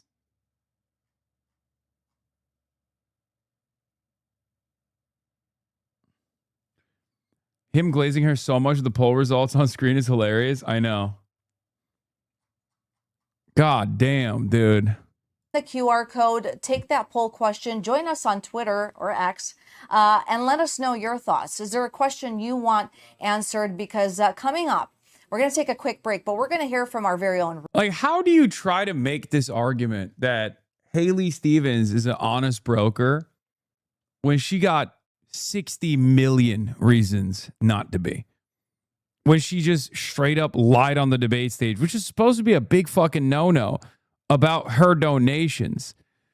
Yeah, the stuff that they're yelling about Abdul al-Sayed is the fact that Abdul al-Sayed's father-in-law has some properties that he has in the name of his wife, and they sold it recently.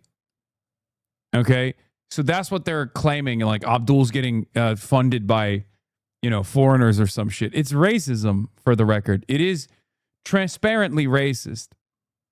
There's only one candidate that's being funded by foreigners in this race. It's Haley Stevens. Okay? Foreign interests, rather. Israel's interests.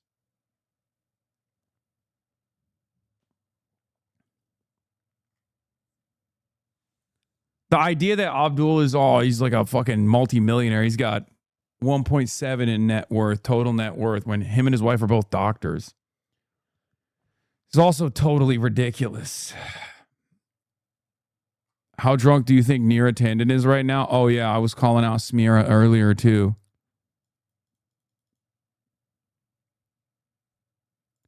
Yeah, Dave Weigel also made a pretty salient point. He says the campaign that's grabbing any piece of bad news in Oppo that floats into view and making that their daily focus is usually in trouble. Stevens had a theme and has had a theme. She's the pragmatic Democrat bringing jobs to Michigan, will work with anybody who has passed bills. But the Stevens cheering section seems to be grabbing for anything that could portray al-Sayed as a sexist pig and throwing it. Yeah, even the ogre thing, desperate. Podcast endorsements, like, oh, your podcast is funded by fake cures. Also bullshit. Also bullshit. Total bullshit.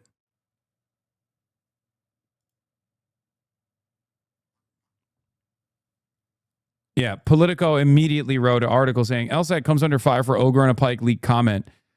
The people cited in the article are Shannon Watts, Fred Gutenberg, and Neera Tanden, all three that are tangentially related to the Haley Stevens campaign, if not directly have endorsed Haley Stevens. They're basically acting as a de facto surrogate for Haley Stevens.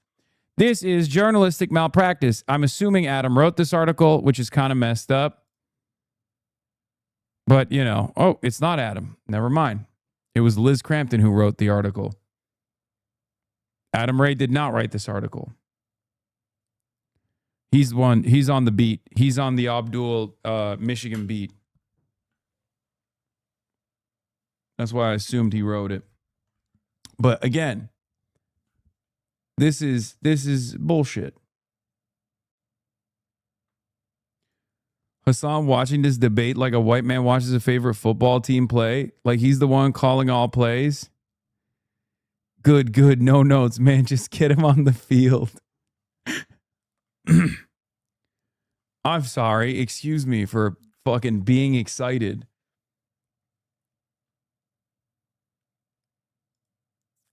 Yeah, in the political story on reactions, the campaign didn't respond. That's odd. But we'll keep this exchange up for transparency. If he thinks Fetterman is an ogre, maybe you should take that up with his campaign consultants who worked to elect Fetterman. Yeah, calling your female opponent an ogre you want to put on a Pike is not beating the rap that this race has some serious sexism, says Smira Tanden. I called her out on this too. I said, Smira Tanden lying again. Abdul called John Fetterman an ogre. She knows this, but she's shamelessly lying anyway. What do you expect from the team that brought us the original Obama is a Muslim lies during the Clinton-Obama primary? Yeah, remember, never forget, Neera Tanden is alleged to have been the person who sent the photo of Obama wearing a turban to the Drudge Report initially. Because the Obama is a Muslim stuff didn't start with Donald Trump. A lot of people think birtherism came from Donald Trump. That's not true. The birtherism did not come initially from Donald Trump. He just kept dunking on it over and over again. Roop Raj is on, my goat Raj. Ogre on a Pike comment that apparently Dr. Al Sayed made on a Zoom call with campaign folks in which he was talking about John Fetterman, not Haley Stevens. He made that distinction, but it called into question the tenor and the mood of a campaign and how one should be moving forward, and challenging Dr. Al Sayed to ask the question, perhaps it was alluded to in those ads, is there a better way forward than with mudslinging? And so the question and the answer we're right there in front of everyone to say, to hear, and to see. And I think it's really important that people are able to not only listen to the answers, but not in sound bites, but rather to watch their faces. I have a feeling that most people make their decisions not just on answers that you could read somewhere, but based on how they reacted and the tenor of this particular debate. As far as Miller, you have prominent Democratic opinion makers, spokespeople who are praising Mao. Hannity, dressing as Mao. Stephen Miller. They have 35 DSA candidates running this midterm. 35. Yes, and all the recent primaries that have been contested in the Democratic Party have been won by socialists and communists. And to your point, minus Fetterman, not a single leader in the Democrat Party has been willing to condemn the Democrat Socialists of America, again, who represent an ideology. To give, first of all, that's not true. There's hella people who are doing that, okay? But then again, to give credit to like maybe Elisa Slotkin, who has in the past done that, like at least some of the more serious Democrats understand that this is just, this is a bullshit smear campaign that they should not engage in, with the exception of like Josh Gottheimer and stuff like that. Never cede on oppositional framing. It doesn't matter if you're a Democrat who fucking hates my guts. Do not do that. Okay? Do not fucking do that. Even if you agree with them, keep that shit to your fucking damn self. If you want to keep your seat, if you want to keep being a Democrat, you know, I'm an outsider. Oh, you can say that all day. It doesn't fucking matter. First of all, I voted for Hillary Rodham Clinton. I voted for Joe Biden. I don't give a shit. Okay? Having said that, okay, the idea that you would listen to this bald Nazi fuck, and go, he's cooking on this one. I never agree with him, but he's cooking on this one. You're a piece of shit, okay? And in the eyes of the voters, you are far less a Democrat than even someone like myself is, okay? You can run around and say, oh, Hassan's not a real Democrat all day, every day. It doesn't matter. Doesn't matter. When you agree with a Nazi like Stephen Miller, you're de facto a Nazi, okay? That's it. That in the last century killed tens of millions of people. You have prominent Democratic opinion makers, spokespeople who are praising Mao. These are people dressing as Mao. You don't have that suit at home? I don't. Very popular in the Democratic Party. Fuck you. Suck my dick, you bald Nazi freak. Look at this testicular looking motherfucker over here. Oh my Lord. Oh my Lord. I wish we didn't have to also fucking fight people who are supposed to be fight people who are also supposed to be ostensibly on our side, you know? But they're not.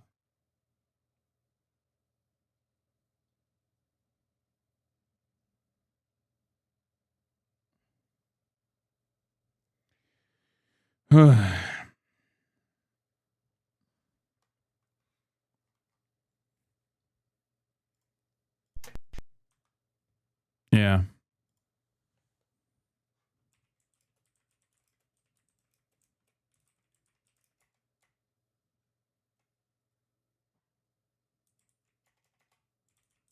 Literally a bald Nazi, by the way. Nothing could have prepared me for what he's actually trying to say. What is he saying? What is Trump saying now? You watch companies move production from America down to Mexico. Mexico.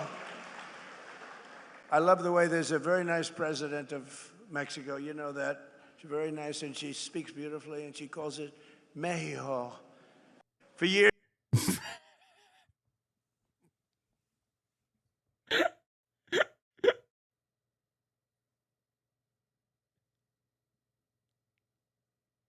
Mexico. This is so stupid.